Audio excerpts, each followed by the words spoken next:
There you are. There we are. Can anyone hear us, though? I don't know. Can we hear them?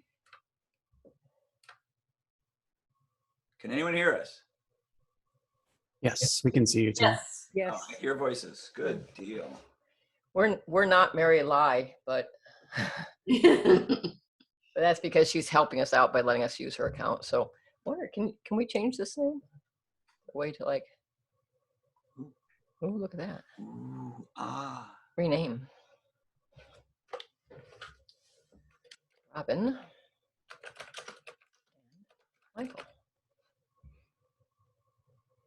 I remember to put that back to her name at some point. She'll figure it out. Hi, everyone. Hello. Oh, so a couple things here. So we should put chat up over here. And oh, and it is recording. So okay, so we've got 5 minutes before we start, before we officially start. But if anyone wants to say anything or ask a question, I guess they can. Careful. Is this microphone's a good position for that? No. They seem to be able to hear us. Everyone's so quiet because they're all muted. They're very quiet. Oh, yeah, you can unmute yourselves, guys. I mean. They're being very, see, they know how to use Zoom. We don't. Well, that's so they're like, they know all these, because you're supposed to mute yourself. Well, it's set to mute people when they come in, but then they can unmute. Oh, is that what it is? Doing this. Maybe none of them know how to unmute. Have you recovered from packing and, oh, my dog says hi. No, I have not recovered. My church is a complete disaster area. For those who don't know, we bought a church in November, which is it's destined to be our fulfillment center, but it's being refurbished right now. So it's a complete disaster area. I had Mike come over and sign about, what you do, about 8 boxes of books today. Something like that. And he did it like amongst this entire mess. So I'll be glad when the construction is done and then we can organize things properly. But it was challenging to do, to ship while the church was under construction and everything else that was going on. Is that the Sylvia foil? That is the Sylvia foil. Of puzzle fame? She's got to unmute herself. Of puzzle fame, yes. Yes. We love your There are puzzle. 2 Sylvia foils, but I am the Sylvia foil. Are there really? Are there like 2 Sylvia foils running around in the Riyria space? There is my mother. She's Oh. Well, I only know of you. You're the only Yeah, so I know. Oh my God, Sylvia, I got to tell you this. So that liquor that you bought, Mike, that is like his favorite thing ever in the entire world. Oh, I'm so happy. Yeah, I mean, it's very rare. Yeah, we recently had, we do something called Boondockers Welcome, where, well, we have a teardrop camper and people who have trailers will come and they can stay on our land. We have a lot of extra land, so they just park there. And sometimes, you know, we get together with a drink for them or something. And Mike doesn't generally break it out, but he had some guy over here recently and he says, I got to give you something that you're really going to like. And the guy was like, wow, this is amazing. So Mike uses it very sparingly. It's very unusual because in Japan, they created whiskey, but the problem was they have to age it in oak barrels. But during the war in World War II, they didn't get oak barrels. So as a result of that, they use their own trees. They have these little twisted, gnarled oak trees that take forever to grow. And they don't, you know, you can't make a barrel out of them very easily. So they tried making some stuff out of it and it didn't taste very good. But what they didn't do is they didn't leave it in the barrels long enough.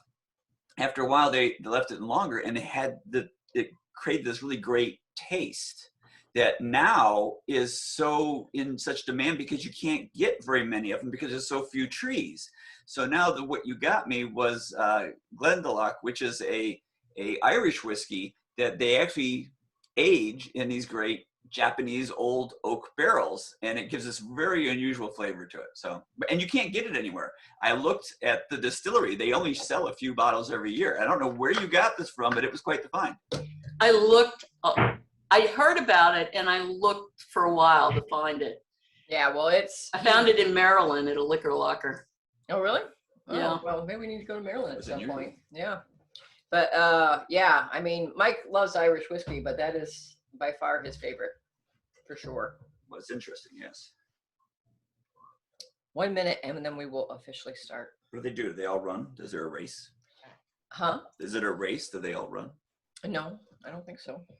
You make it like Well, I don't want to do anything like really cool before. really Yeah, like everyone's being pissed off because like they were miss doing- something. So everyone here knows that this is going to be a Spoiler filled thing. So everyone here has read everything I've written, right? Several times.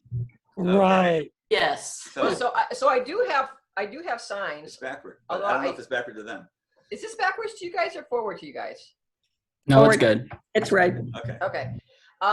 So if we get into various things, I will hold up these little signs, saying end spoiler, begin spoiler, because these are being recorded. So, now technically speaking, Riyria Chronicles, the first two books don't have much, I don't think anything to do with any of the main storyline, right? But Death of Dualgath and Disappearance of Winter's Daughter definitely do. And I did not make it be a requirement that people have read those. So I am going to put up little signs for the Death of Dualgath. Unfortunately, this And the isn't Disappearance of really Winter's going to Daughter. help because I'm probably just going to blurt stuff out anyway. I will Now, punch you. the I'll poke you. the hard thing is that while for you it's like spoiler filled, but there's still spoilers I can't divulge because I'm way ahead of you guys. Yeah, there's stuff I don't So know. I still have to try and remember where it is you're at. So everyone here will have hopefully read Nolyn. Yes, Mhm. everyone gets a thumb up. On that. Absolutely. So we can talk about Nolyn, we can talk about Legends of the First Empire, and we can talk about Riyria, and we can talk about Chronicles, and no one's going to be upset. Okay. All right. And there's a bunch of other people who are here but can't be seen, so I'm assuming that they all nodded as well. So I guess what we'll do is if you have if you have a question to ask, raise your hand and we'll call on you. And if you could remain We also mute. have a chat here as well. Yeah, but sometimes it's hard to keep up with chat. But if you want to type in chat, you can. We'll look over there from time to time. And try to be muted when you aren't asking a question, just because there's going to be a lot of people on it and it might get interviewing. So who would like to ask the first question? Someone raise their hand. Don't be shy. Oh, come on, guys. No one has a question. Oh, there's a raised hand. Okay, Liz. Can we just get this out of the way? Because I know you're probably going to be like, oh, I can't tell you because it's because it's in the later book. But is Sephron going to get her soul back? He won't tell you that. You're treading on spoilers that I cannot talk about. Yeah. If it's something. Let me put it this way. Just hope and pray I live longer. Mike recently, so for those who don't know, Mike writes in the morning, which means I have to skedaddle from the house so that he can write. And then he also conceptualizes in the afternoon from about 4 till, 6. Yeah. And recently he got done with a conceptualization session, which I also have to be gone for. And he says he found some really interesting pieces to fit together, and everything got much bigger. But it requires him to write those books, and for him to write those books, he's got to not die. So Yeah. I've been touching on certain things that have conceptually changed the whole foundation of the entire world of Elan. So, and you'll be getting some of that when you get to Ezra Hodden, which is really mean for me to do to you because that's not like for a couple more years. For you folks, But I will say this: whether Sephron gets her soul back or not, I think she's going to have a very happy and productive life. And as long as we're talking about that, we're going to do a spoiler for the death of Dulgath. So if anyone doesn't want to hear about this, I mean, obviously, Macaretta is reincarnated as Nissa Dulgath in the death of Dulgath. And as we can see, she's doing pretty good, you know. And I could imagine, I don't have any information, so this is just a reader speculation. I don't have any inside information, but in my canon, Saffron would go on to do stuff like Nissa, and she would continue to have very fulfilling aspects to her life. And of course, her time with Nolyn, which is going to be a very long time, is going to be very satisfying. So I'm not as upset about Saffron's soul loss as I might otherwise be. But let me put it this way. Let me do the end spoiler for Dulgath. So there's a lot of people have been speculating on a lot of different things, and a lot of it has to do with Brynn and the end of Age of Empire. And a lot of people, as Robin brought up, it's like, oh, why couldn't you show the scene where Brynn goes back and saves Tesh and all that, right? Everyone wants to see that. I actually didn't ask for that, but everyone else did. A lot of people did. Yes. I do. But and a lot of people have speculated, and they don't like that. They want to see that scene. They have headcanons of where she does this and how this happens. And there's been some fan fiction I think I've heard. And also, again, with Saffron, same kind of thing. But I hate to say it, but everyone's wrong by a mile.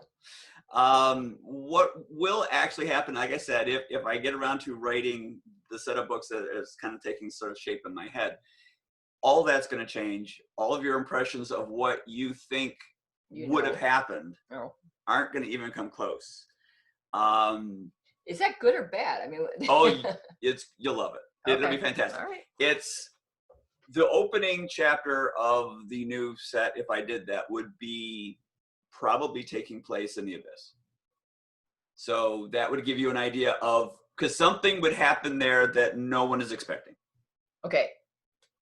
I'm going to take a guess, and you'll probably tell me I'm wrong. That's the answer anyway. Well, the mere fact that you said it's in the Abyss makes me think that the Typhons would be involved. It's a possibility, but you won't. We don't know. Okay. All right. Next question. Yes, Bruce Fenton. Hi. Thanks so much for doing these. These are great. I really appreciate it. Can you hear me? Yep. Okay. So the big bad in all of your books is this kind of kid who was never loved and kind of felt sorry for himself, and he's not exactly the action movie kind of certified big bad.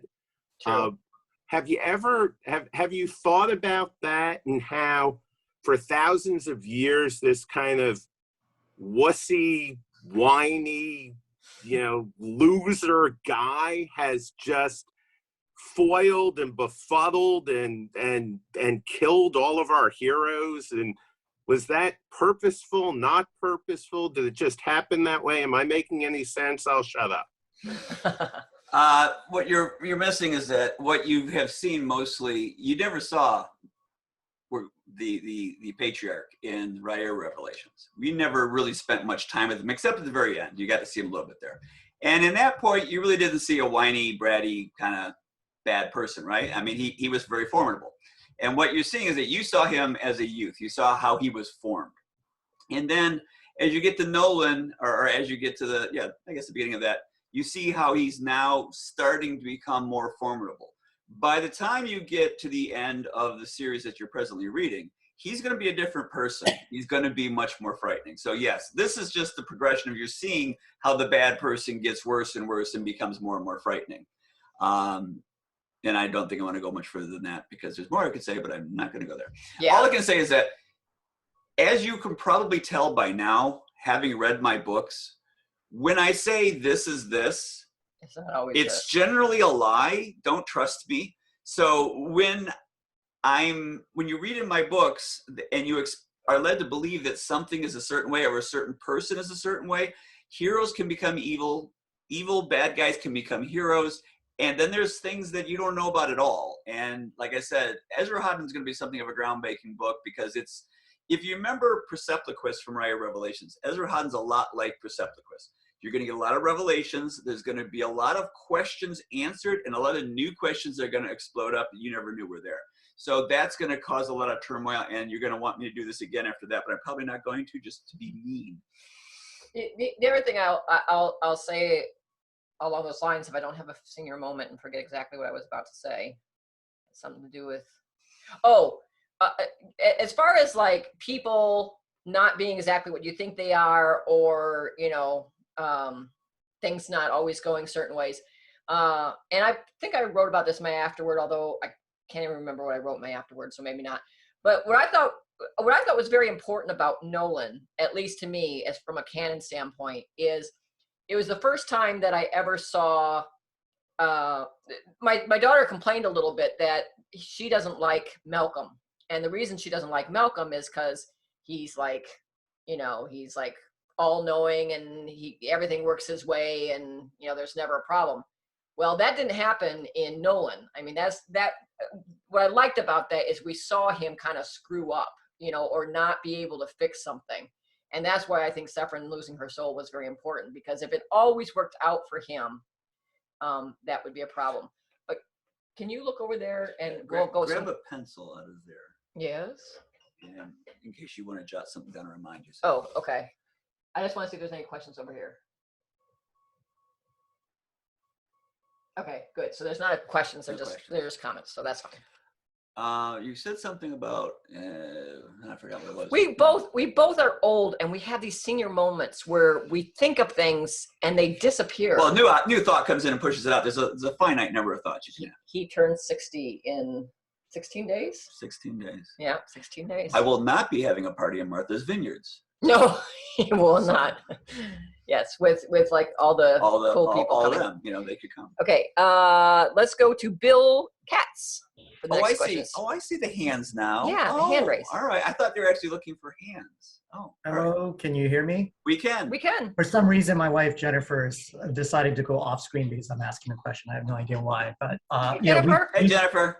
We loved your books for the longest time. They were a great, source of entertainment and love over this last the whole period of the pandemic. Oh yeah. I love hatred as well. You have to fight me for them. Yes. I think she's willing to do that, to the maybe pay-per-view or something. So anyway, the question is, so I think this kind of follows up actually on something that your daughter had said, which was, the interplay between Trylos and Malcolm is getting pretty heavy in Nolyn, right? In the sense of, it almost seems like, the Titans are battling it out, and the mortals are kind of, they're being manipulated or something in that regard. And so I'm wondering, I'm wondering, how did you think of this, and what do you think of it going forward in terms of like the Titans versus the mortals, and how they, like destiny versus free will. Yeah. Yeah. Apparently, I'm not a very good writer because no one's getting this properly. That's really not what's happening, but it'll become more clear as you go on. I can pretty much guarantee that. I mean, a lot of people will say, "Oh, I can see where this is going. I can anticipate the story, and therefore it seems contrived." But you're probably not going to see the things that are coming. I mean, she wouldn't see them coming. Everyone is a good example. When you go back to, let's say, Age of Myth, and we talked about, and she did Kickstarters or not Kickstarters, but beta reads, where she would ask people at the end of each chapter, what did they think was going to happen? And invariably, all of them frequently said, oh, well, Wraith is going to come and save Persephone, and he will become the new king. And obviously, that's not how it turned out. So when I hear people talk about Trylos and Turin, and they talk about, how they expect these two to resolve this issue, and how they talk about the two different people. I'm like, you're not getting it yet. It's like realizing now that Bryn was the main character of Legends of the First Empire, but no one caught on to that for a very long time. Or most people didn't. Yeah. So, I mean, in this case, you're not seeing the dynamic as it's supposed to be played out. One person did, in an email, mention it. I'm like, wow, you're very insightful. No one has picked up on that yet. But yeah, it's not going to be the Titans fighting and the mortals falling by the wayside. There's a larger story that is in the background. And like I said, hopefully I'll be able to finish writing it. Otherwise, I will also say one thing, which is there is free will. People have free will. Oh, I was just, okay, put it back. Yes. People do have free will, and not everything is predestined.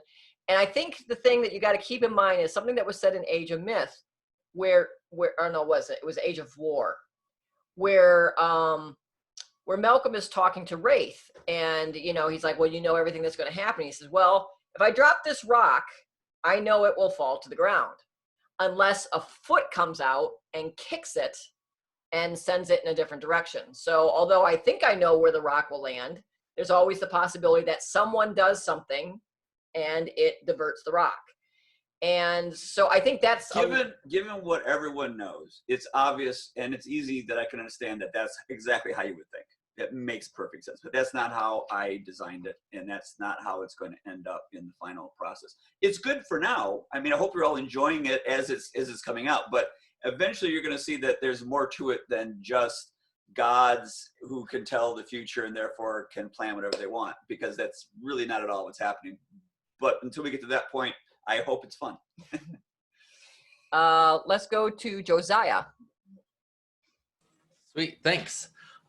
Going back to the Abyss and the Typhons that you mentioned earlier, given that dwarven magic comes from the Typhons, do we know where their source of magic comes from? Kind of like we know the source of magic, the art, comes from the life of Elan. Do we know where the source of the Typhon's magic comes from? I do. Can you share? No. Well, but we do know that the Typhons were made. I mean, I'm trying to pull this out of my very old brain. But we do know that they are the children of Elan and Eaton and Elan, yes. So we do know. Oh, we know the whole history. Everyone should be aware of that.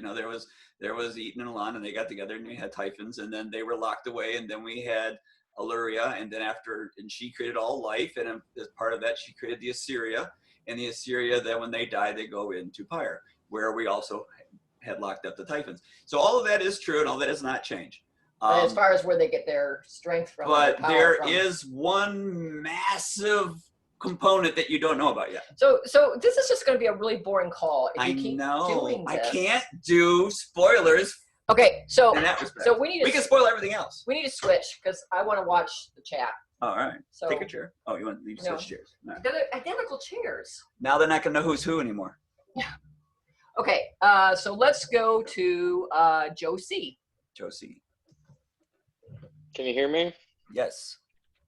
Cool. So I had kind of like one small question first. Are you still intending to do questions and answers from that list that you had us all like do a survey a while ago on Kickstarter? Yes. Those questions I still have. I'm off screen. You're way off screen. Those questions I still have. We were actually going to do them this weekend, except for my son showed up unexpectedly to return our truck because he's done moving into his new house. And we spent all day and a good portion of the night with him. So we didn't get a chance to record, but I'm hoping that this weekend we'll be able to get those recorded, and then we'll get those recorded. Okay, cool. In that case, my question is, where did the children of the Assyria come from? Like, was it like parthenogenesis, or was it like Greek gods where they kind of like slept with each other and, just like whatever because they're gods? Or how did it come to be? Yeah, they would all be, the Assyrians were all the forefathers of the various races. So if that's what you're asking, they would have been created from Illyria, who created life, and her greatest creation was essentially sentient life or mankind, otherwise known as the Assyria being the first ones. Now, she would have made more than the ones that you may have found out. There would have been later generations of them, but then they also would have begot and begot and begot, and eventually you have a bunch of them. But you have the different tribes, which are set up by the tribal heads, which are the, was it 5 Assyria? I can't remember. But those would be the heads of the various tribes. Now, Trylos does not have a tribe, but you obviously know that every one of those, you have Mara, who had basically what's known as mankind in the story, or the rune, and then you have Drome, which is the dwarves, and you have Frey, which is the elves, and Muriel would be not having any people, but is kind of caretaking the world's natural parts. So, yeah, there's, I'm not sure if that's answering your question or not. My question mostly came from the idea of how Turin, or rather Trylos, was upset at Turin or Turin was upset at Trylos for Trylos being in love with his daughter, you know, and presumably, I'm not entirely convinced like where that anger came from, whether it was from like, oh, you're my brother and you're in love with my daughter, that's weird, or if it came from just a jealousy thing, a possession sort of thing. There's a little bit more to that answer, but yeah, it's essentially Turin's a dick. Yeah. What it comes down to, and there's reasons for that. There are some mitigating factors, but yeah, he was just being a jerk, and that's probably part of it. So he just doesn't. He was wanting to possess everything. No one was supposed to like do anything or be happy outside of him. So yeah. I'm gonna go over here for a moment so that these don't scroll away and get rid of them. Are there plans to go into the future past the Riyria Revelations ? You probably get this question a lot. That's from Michelle Corey. Michelle, correct me if I'm wrong. Basically, what you're are you asking? Are there going to be post-Revelation books? Is that essentially what you're asking? Is Corey here? Yes, that's what she's asking. Are there going to be past Revelations books? Again, that's not quite specific enough. Will there be books that take place in a timeline that is beyond that of the Riyria? Possibly. That's part of what I'm thinking of now. Will it have to do with Royce and Hadrian? That will probably be unlikely as I'm jumping through time. So outside of the Chronicles, I'm not really certain I'm going to be revisiting Royce and Hadrian. However, no, I shouldn't actually discuss that. But it's not going to be, I'm not planning anything where we pick up where we left off. That's not where I'm going with it. Okay, so again, I have no information on this, and this is just my own fandom thing, like coming up with what I, what I want to do. Well, so first of all, we do have more Royce and Hadrian because we obviously have Dromedor and so forth. But in my mind, since you're going to be returning to Pyre, I'm going to assume, you mentioned that in sometime in the future we start off in the Abyss. I mean, we could see Royce and Hadrian after they're dead in Pyre.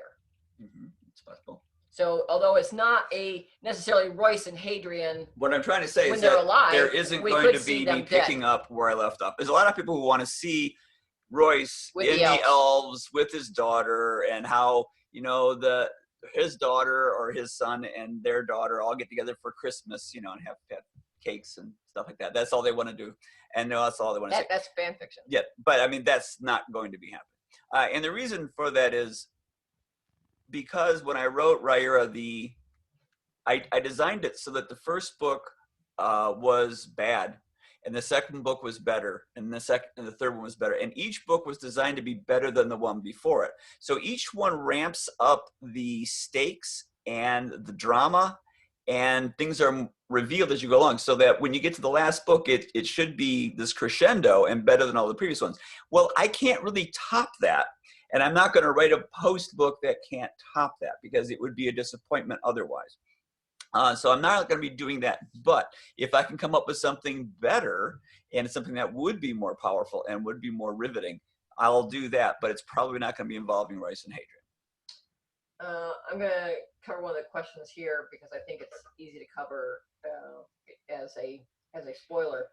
Will there be someone beyond Nolyn since his lifespan is up to 2,500 years?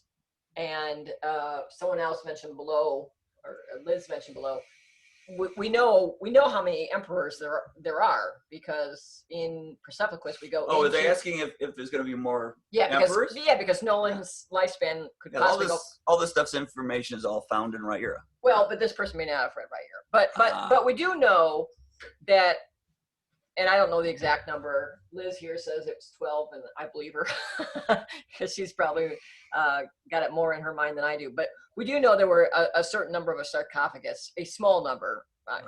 12 sounds about right to me. So 12's a little too many, but yeah. But we know that there are other emperors. So even though, so suffice to say, Nolyn is not going to live, or if he does live, does not mean that he, his heir would not come into power, at some point.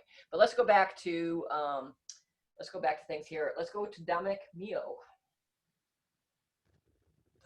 Hey there, can you hear me okay? Yes. Thanks for doing this as well, by the way. I did a reread to get through Nolyn to be here on the Zoom thing, and I noticed that Malindule and Turin Malcolm are like so close. Like they're so close. In my brain, Malcolm like switches between like Gandalf the Grey and Gandalf the White, like that Odinic just showing up. I love that. You just kind of never know. My first question is like, where do you decide like, oh, the audience can get some of him now? Like typically the characters are like at their lowest and crying, but do you balance that out as like little emotional releases? You're like, here's the firm hand. Literally you're showing us the invisible hand. And the second question is, did somebody close that door? Once Suri left and once Meena left and everyone's like, what's in there? And she's like, I'm a butterfly, see ya. And she leaves. Like, I hate it when people don't close doors, and I've wanted to know this for a long time. I mean, the lights are already off in there, right? The mushroom's probably dimmed, but think about the AC, right? No, it is definitely close, so you're good. What was the first question now? You railed me with the second one. Yeah. Go ahead, Robert. Thank you. Oh, go ahead. No, go ahead. Yeah. How do you pace out our Malcolm, right? Those emotional releases you give us, the little tips of the hand. Yeah, it doesn't work that way. I don't like sit here and look at a chart and say, okay, at this point, I need to have this happen.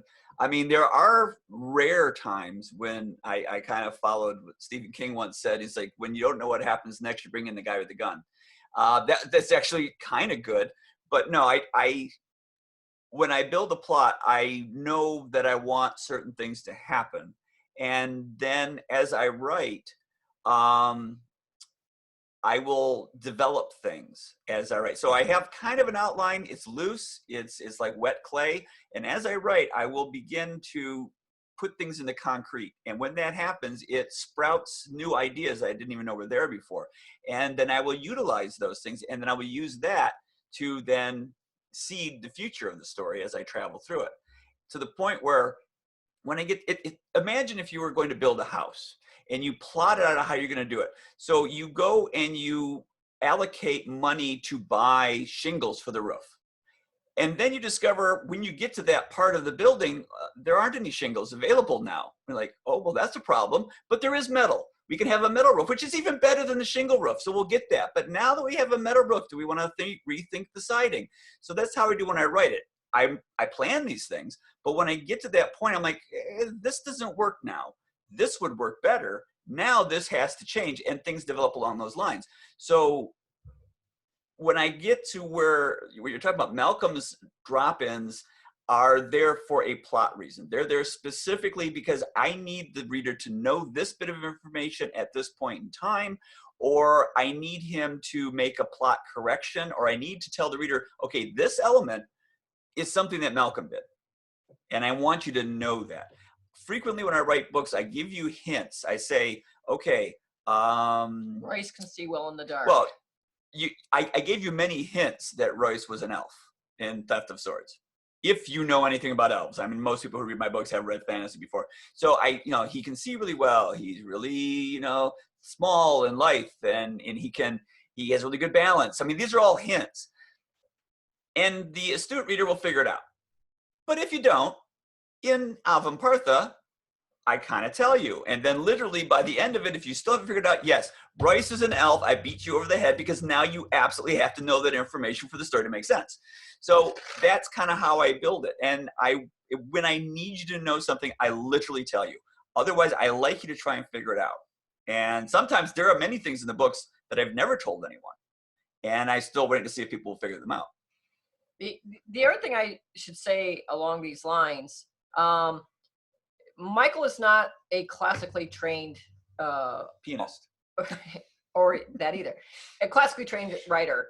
I know just from writers groups I attended, there's all kinds of like things that you're supposed to do, and you're supposed to have a 3-act play, and you're supposed to have this inciting incident at this time, and then at this many pages you need to have this happen, and this many pages you're supposed to have this happen. I mean, there are quote unquote formulas for like the way you should do things. Yeah, everyone knows Homer did it that way. And Michael doesn't do it that way. In fact, I've had this beta reader in the past that I spend an inordinate amount of time with, because when he gets done reading the book, he always says things like, well, on this one you got it almost right, and I think if you just change like 90% of the book, it will be right. And what he means is like, it will follow the formula that has been proven to be the right way in which you write books. And I'm like, that's fine, but as a beta reader, I can tell you, that's not going to happen. I mean, Michael writes the way he writes, and if it doesn't follow the formula, then even better. So when I hear your question, I almost think like, oh, well, maybe a professional writer does think that way, right? Like they like have these like spikes and like, oh, I needed this emotional lift here and I needed an emotional lift there. You don't really do it that way. I'm sorry to say, all of you are wrong. You shouldn't be here. My books aren't good. Yeah. Just ignore everything here because clearly I'm a terrible writer. Well, none of them said your books were good. They just said that they read them. This is true. Let's go to Sarah T for a question. Hi, Robin and Michael. So I'm a audiobook listener, and I noticed that with Nolyn. Oh, I know it's coming. I know it's coming. Do it. There is do it. a change in the way that like gazelle to gazelle or gazelle to gazelle. Oh, yeah. And so I just want to talk like what was the intent behind the change? Was it always supposed to be? Let me feel this one. No, I know the answer. I know the answer. You don't. No. I'll tell you why it doesn't work. But go ahead. You get your answer, then I'll tell you the real answer. Back in that age, that's how they pronounced it. No. It doesn't. Okay. Now that would be a good thing, except for it would change, because in Legends it was one way, and then in Nolyn it was another way, and then in Riyria it went back to the first way. In different eras, people speak in different ways, and then they rediscovered the old way of speaking, and they went back to that. Okay. Just leave it there. So here's the issue, okay? Normally, when there is not COVID going on, Michael and I are in studio with Tim Gerard Reynolds. And we are sitting there and we can correct him immediately as things happen, right? And in the post-COVID world, Tim records during the day. I get the proof of it at night. I have to listen to him very quickly overnight, like very late at night, and get the changes back to him in the morning so he can do re-recordings and get it done. So after so many books, and there are a number of words that I do not remember the exact pronunciation of, okay? Mara is one that we always argue over, whether it's Mari or Mara. But anyways, gazelle and gazelle, it's just not one of those words that I like paid particular attention to. Now, we had a number of problems recording Nolyn. The first of which is Tim got half the book recorded, and when he turned it into Audible Studios for them to do the mastering, although I didn't hear it in any of my stuff from the way I was listening, there was this like high pitched, I don't know the details, but there was some frequency that was in there that shouldn't have been in there. And it was because one of his pieces of equipment was failing.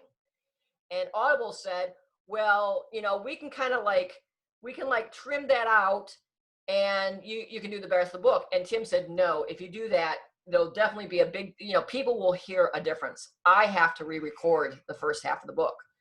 And I felt really bad for Tim because he gets paid by the hour. So that time is basically, he pays by finished hour, not by like hours he spends it. So he was basically going to eat a lot of money doing that. And I said, well, Tim, you know, I won't let you eat that money. We'll work something out between us afterwards. But regardless, it totally screwed up the entire production schedule because he had half the book recorded. He had to go back to the beginning. Now, the one thing I will say is that by him going back to the beginning, the second recording was actually much better than the first. Because as with all things, Tim just didn't really have all his voices down yet. He wasn't like really in his stride, but because he had done half of the book, I really liked the way the second half got done. Fine.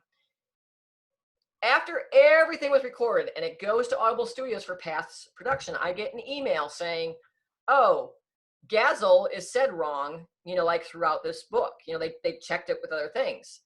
And I didn't even tell you that, right? And I just made an executive decision, which was, we use the word Gazel so often that we're just going to go with what's there because, you know, we've already and sometimes because the drop-ins sometimes, you know, you hear them, right? You hear that when they're recorded differently, you'll actually hear. There's sometimes that I actually listen to books and I can tell, oh, that was a drop-in. You know, that was something that was re-recorded and dropped in later. And I'm like, if we did that to Gazel, I just felt the book would get like really bad. So I just made an executive decision and said, we're going to live with this. And Mike has his little fable story that, you know, they change pronunciations at different times. So she blames COVID and I blame, you know, history.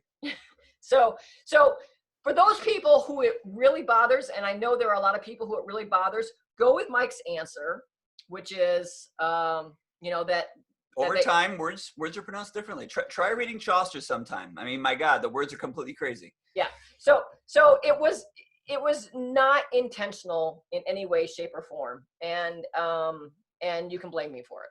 Yeah, mistake. Oops, sorry. Let's go to Walter Lang, or Lange. Lange. Hey there. It's Lang. Hi. Thank you very much. I just had a few comments. First of all, when you talk about Michael's writing, one is I love the way he tells stories. And the stories make beautiful books because of the way you tell the stories. One of the things I found was really useful to me was your behind the scenes take on the death of Dolgoth was an exceptionally well-written discussion about how you do books and all the makings behind it. And I highly recommend it for everybody on the call if you haven't read it, because it explains a lot about how you write your books and what's done. And the last was my last comment. And Robin, this I'm voting with you, is I've read the books a couple times now, and every time, Michael, when you kill Gwen, I don't like you. Okay? And I look at that scene and I say, you know, there are ways he could have done this differently. And I don't like you for at least 15 minutes each time. And I just wanted to leave you with that because I know Robin had the same feeling when they went through it. Thank you very much again. It's tough because obviously Gwen had a target on her back from day one, right? Like, I mean, there's just no way that Royce is going to live happily ever after with Gwen. One of my goals when I wrote the Riyria Revelations was that, I mean, there's many goals, but one of the primary ones was I tell you what each of these characters are capable of, but I never let them do it. You never get to see Hadrian in a real fight. You never get to see, you never get to see Arista use her magic. She's always restricted by some kind of, you know, runes or something, or she doesn't feel confident in using it. You never really get to see Royce go evil. I tell you, Arista is very powerful. I tell you, Hadrian can kill anybody with a sword, and I tell you that Royce is this horrible demon. And I tell you what a great sailor Wyatt is, and all these different people, I tell you how great they are, but I never show you. I keep them under wraps. And then you get to the end. And that's when I'm going to show you the thing you've wanted to see the whole book, which is these people just cutting loose, and you get to see them in their full-blown glory. And the only way for Royce to hit that was with the death of Gwen, because at that point, he goes back to his early days that you didn't get to see. And at that point, you finally get to see the bad Royce that everyone wants to see. Everyone tells me, oh, I want to see the moments when Royce was just evil, because you make him seem so awful, and I want to see that part. And then I showed you a little bit of that in the Rosenthorn, and people said, no, don't show me that anymore. Just move on. That's not fun. Yeah, I will say that, although I don't have a spoiler thing for Rosenthorn, so I can't say too much, but we do see the bad side of Royce in Rosenthorn, and we do see the bad side of Royce right after Gwen dies. But that was always the trigger, because I knew at one point I was never going to let Royce be evil, because I wanted him to be the hero of the story. So he had to be depicted as usually choosing the right path. And he was never going to just be crazy evil. But I did want to show that to the reader, because I promised them for so long, and I built this up, I had to let you see it. So that was the trigger. And the other thing I want to bring up is related to the making of the Death of Dualgath, for the people who may not know what that is, or etc. That's a little free ebook.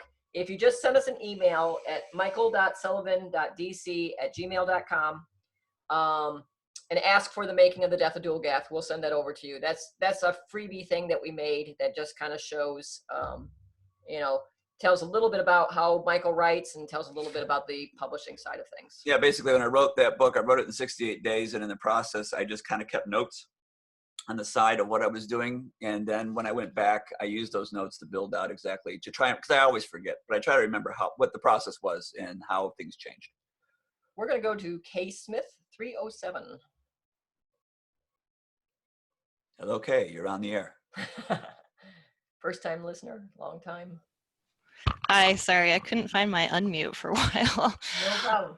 Okay, so well, first I just want to say how much I love and appreciate your fully realized characters. That's definitely what brings me back time and again, and especially your female characters, because sometimes I find in books, but fantasy genre in general, sometimes they're relegated to more, traditional roles. And so I was just curious, this might sound funny, but like, how intentional was it for you to make sure that you developed these strong female voices that weren't just strong because maybe they could fight, but they found their own strength in other ways that were believable? I think if you looked at my books, you'd find very few characters that are strong because they can fight, male or female. Definitely, yeah. I mean, even Hadrian, his strength really doesn't come from the fact that he can fight. I mean, he's many things, but that's probably not the primary. So when I create characters, I just create characters. I've never created necessarily a woman versus a man. I try to make them realistic, but at the same time, I didn't really intend them, or I guess, and I can't say I know an example of this, but I guess some authors will like have the female character be a device or an object that plays off of the main character, who would be the male. I don't do that, because every character, literally every single character I ever create, has an entire life all to themselves. Yeah, Pearl the pig girl. I mean, come on. The most insignificant characters I invest with a background and a history, and if I spend too long thinking about them, they'll become a main character. So it doesn't matter whether they're male or female. It's just how I go. But that said, when you get to Legends of the First Empire, I was fascinated by and you always have to tell me the answer to this thing, the Belkin Test, or the Bechdel test. Yes, I had heard about this, and it was the idea that if two female characters in a book, do they talk about something other than men, or something like that? And it was noted that very few fantasy books could pass that test, and I went, well, that's crazy. So I just started thinking about that and how weird that was. So I just thought that if I were to think about the most female-centric novel of all time, it would probably be The Wizard of Oz, because you have the main character is female, you have the evil character is female, and you have the kind of mentor character is also female. And how they even go about the process of that adventure is kind of female-centric, in the sense that there's not just a hierarchy, it's kind of a group of people who get together and kind of move along.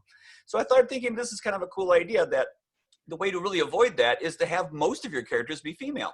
And while I was thinking about that, I was losing interest in the Galantians, because I had an idea of a love triangle with Persephone and Wraith and Nephron. And Nephron was going to have his band of warriors, and Persephone was going to have her little village, and Wraith was going to be kind of the lone wolf in the middle who would kind of sway things one way or the other.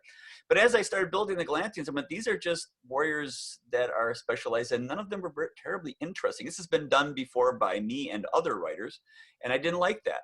But as I started developing the women, as I started to try to figure out what are all the archetype of women I can think of, and how can I take those talents and make them into heroic aspects, that became really fun, because I had not seen that happen by anyone else, and I certainly had never tried doing it.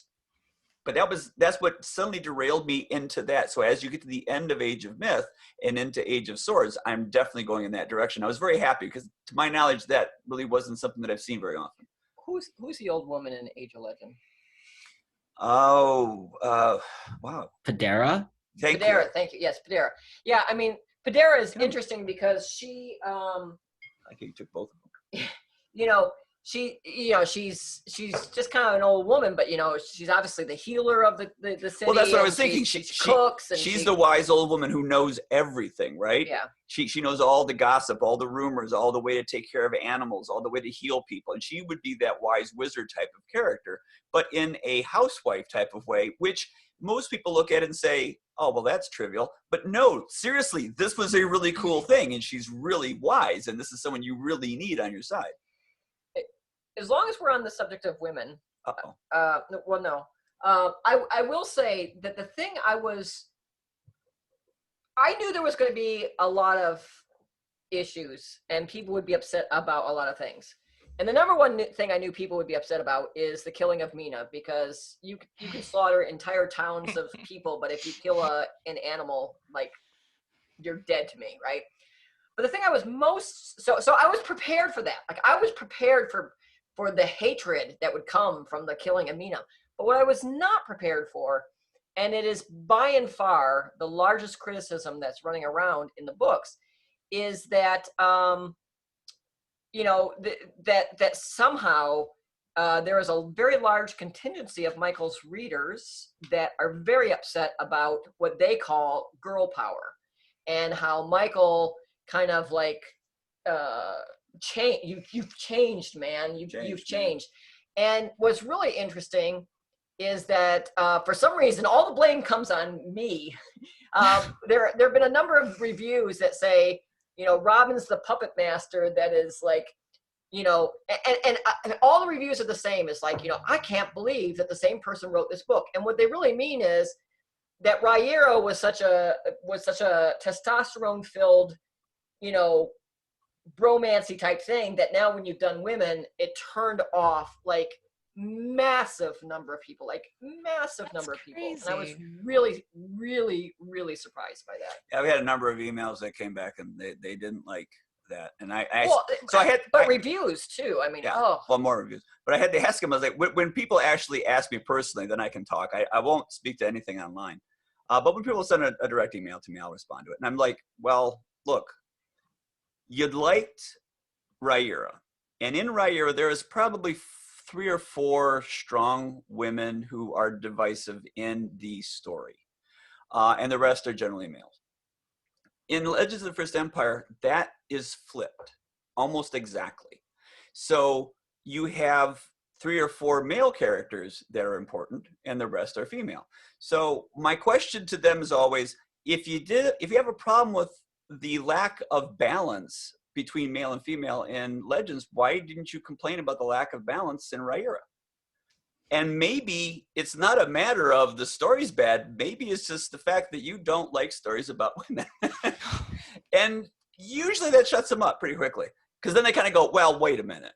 And well, the thing is, they always start the message by saying, okay, so first of all, I'm not sexist, but. But when I come back with that, they kind of go, okay, hold on. And then they'll do the math, and they'll go, okay, yeah, I guess there are. But no, I don't know. I have no understanding why that would be. I mean, to my knowledge, it's like, is it a good story?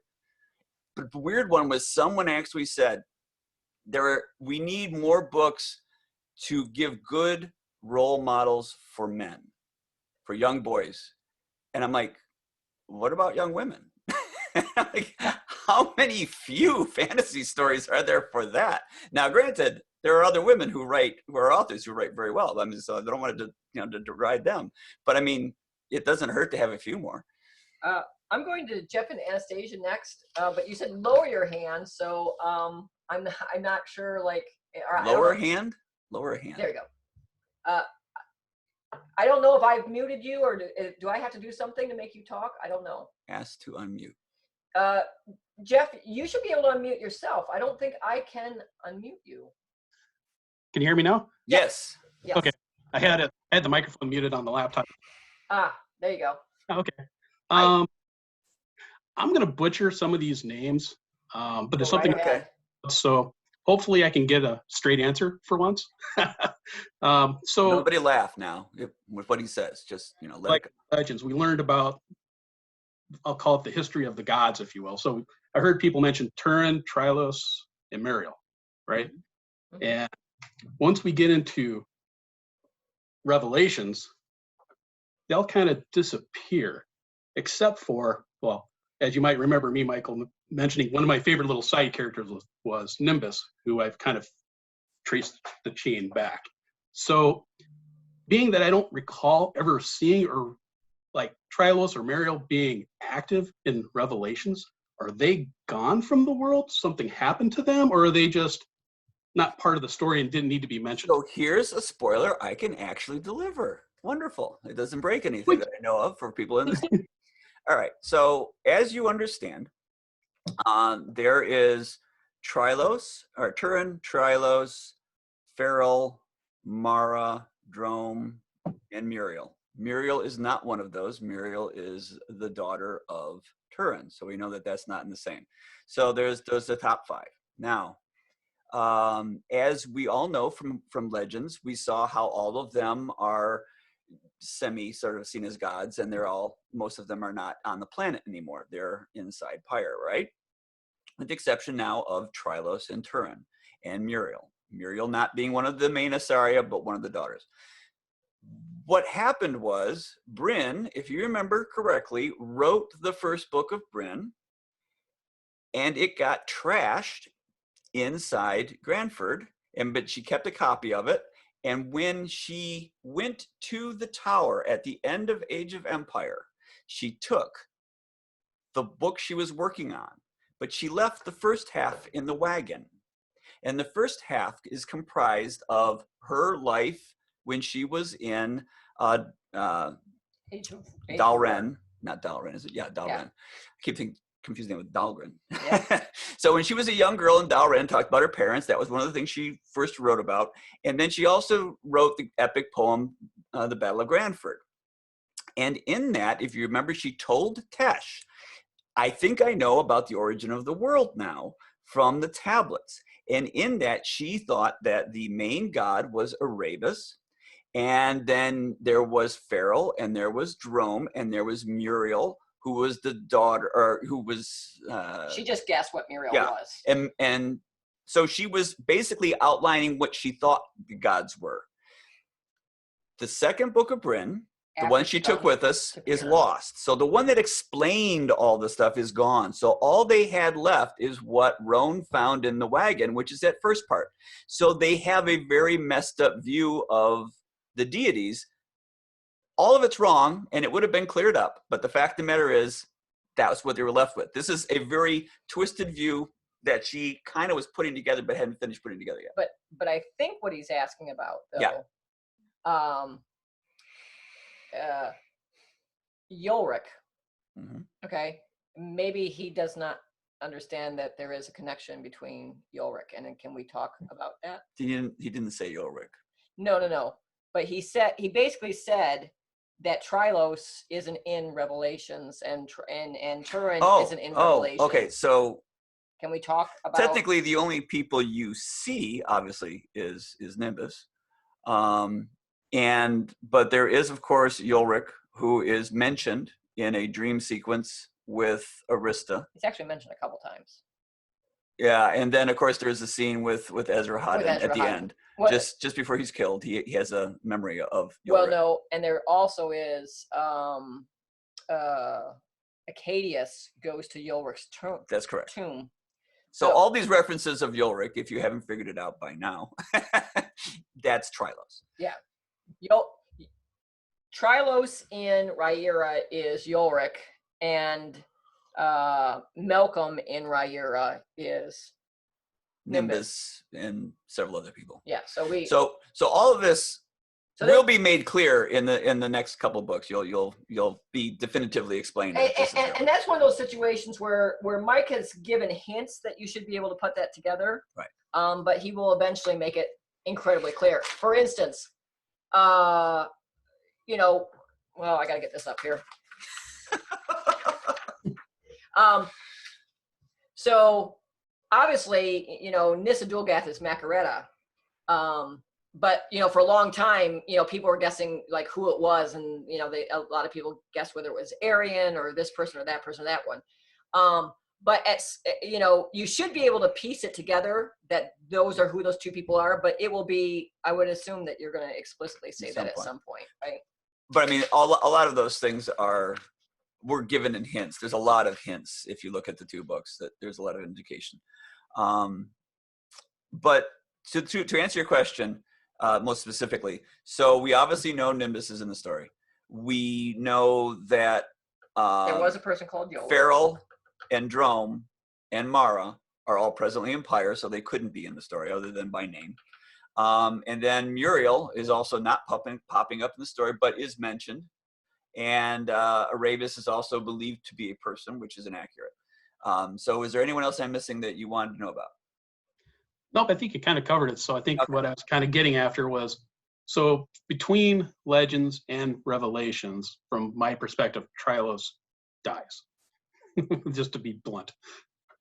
That would be, well, wait. No. Could you restate that one more time? Yeah. It's tricky. Because you were saying that Trylos was Yulrik, right? Yes. Yes. And Trylos, there was talking about like a tomb, right? Which would imply. Okay. Doesn't mean he's dead. All right. So first of all, everyone knows that Trylos is dead. Yeah, he's been dead for about 12,000 years. Yeah. We know that. But yet he got out. He got out. So he has been like Macaretta in a sense. He's been traveling using different shells of different bodies to manifest and move around and interact with the world. So what we're saying is that he's already dead, so you're asking, could he be dead again? And he can't be deader than dead. So that doesn't. Well, I guess what I was kind of getting at was how I don't remember him really being. You're right. You're absolutely right. Active Yulrik in Revelations. is not an active member in Riyria, and there's a reason for that, and that will be explained in Ezra Hodden, as will all things. Yeah.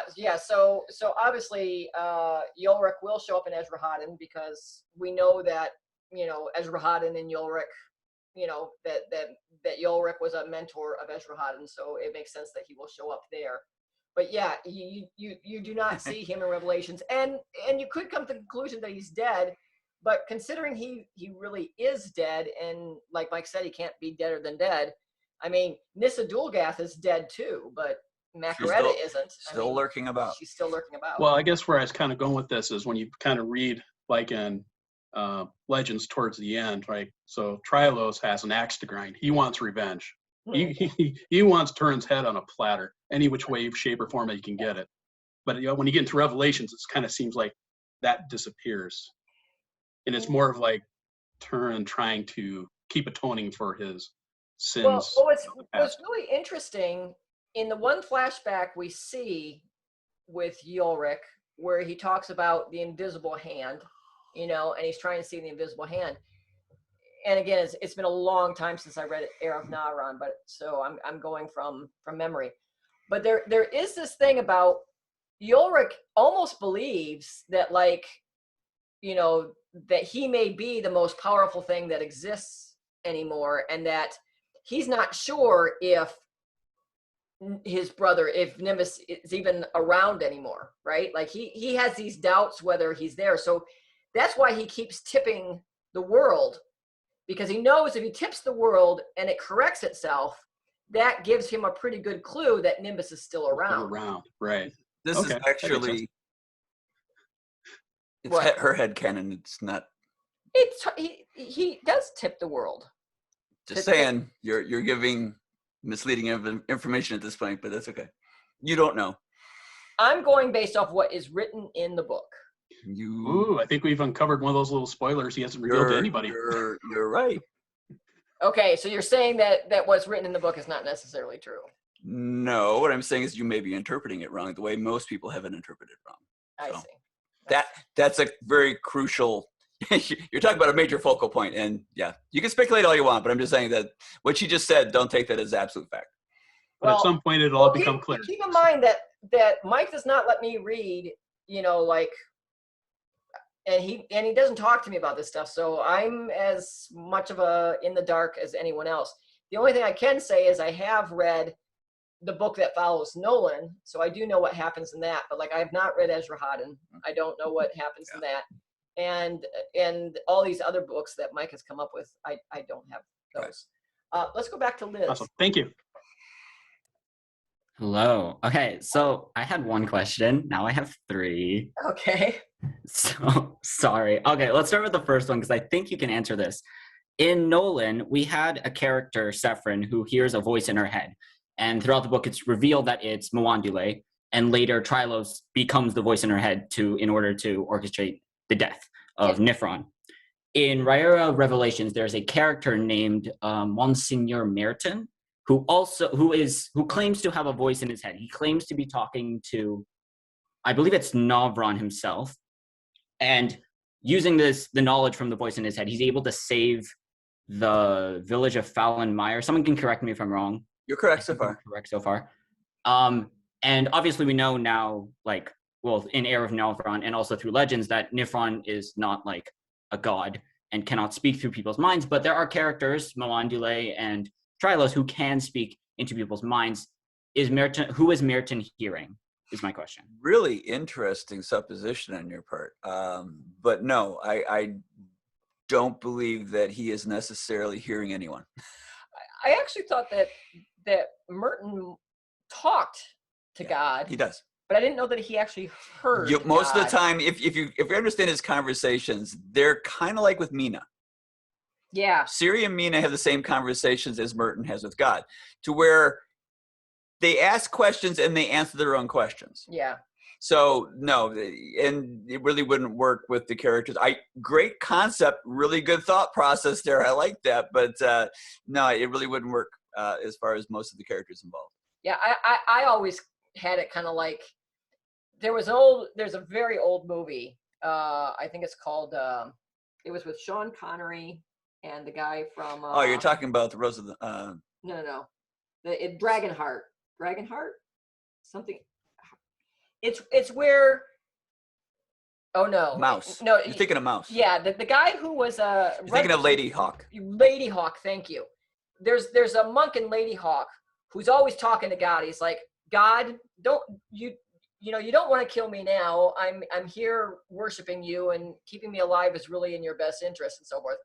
And he makes it seem like God is talking to him, but it's just his own subconscious talk to him. And that's the way I always thought about Merton. Yeah, sorry about that. Lady Hawk. I hate to burst your bubble, but that was a really good and logical way to go for it. Question 2. Question 2. Okay, so earlier you said, I don't know if you slipped up or something, but what you said, Michael, was Eluria created the Ysera. Mm-hmm. And I'm going to take the quote from Jerome from, I believe it's Age of Death. No, I think you'd rather I start with why Alon stole 5 of Etem's teeth and what became of them. That's where the tale really begins. And then Beatrice says later in the book, while Etem slept, Alon stole 5 of his teeth and sowed them in her soil. From them, the Ysera were born. Turin, Trylos, Feral, Drome, and Mara. Mm-hmm. Did Eluria create the Ysera, or did Alon and Etem, what?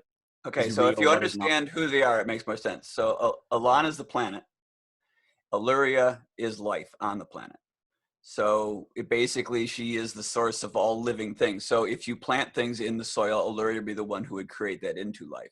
So they work together in a very symbiotic relationship. Eluria draws power from the planet, but Eluria is the one who essentially creates all known life, and she has a part in it. She's the one who basically diversifies it, spreads it out, causes it to regenerate. That's mostly Illyria. So all living things find Illyria as the mother.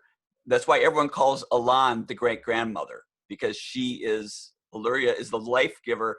Elan is the source and is the source of Illyria's power. So, and of course, come on, it's a little bit of a myth, so it can be a little messy. Next. Question 3. Okay. This is probably something you can't really answer, but you asked Jeff earlier, is there anyone else you'd like to find out if they are in Revelations? I would like to know if Galarabrin is in Revelations in any way. Good question. Yeah, that's probably what I'm not going to answer. Okay. Really? Thank you so much. You're welcome. Okay, Sarah T. So on the topic of like strong female characters and characters that people seem to get mad about for no good reason,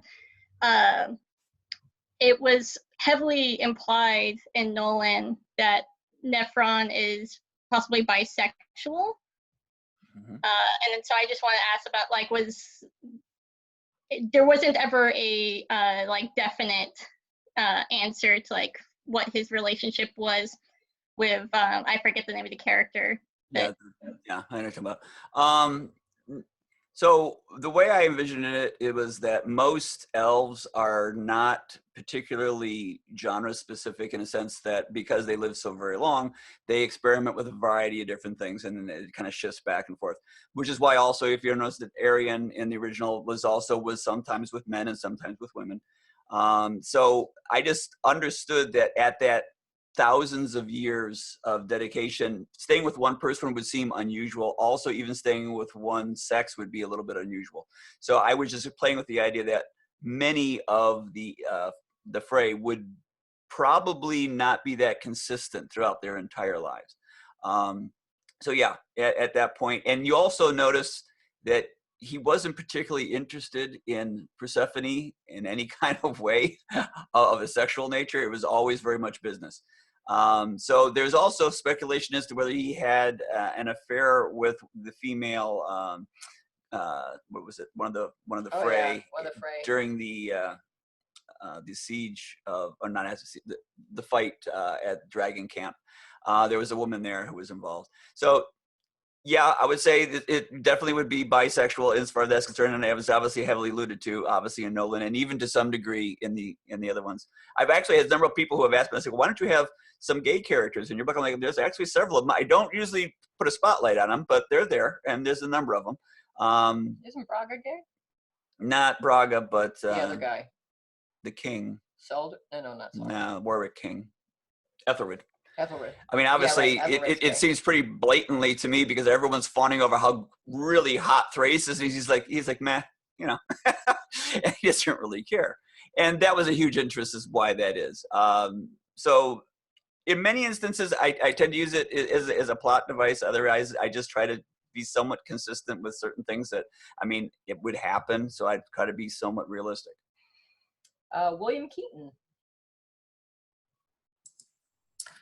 I recognize if you cannot answer this question, but one of the things that has been bugging me in reading books was when I first read the Riyria Revelations, I thought, wow, that was a really, really happy ending at the end of the whole story.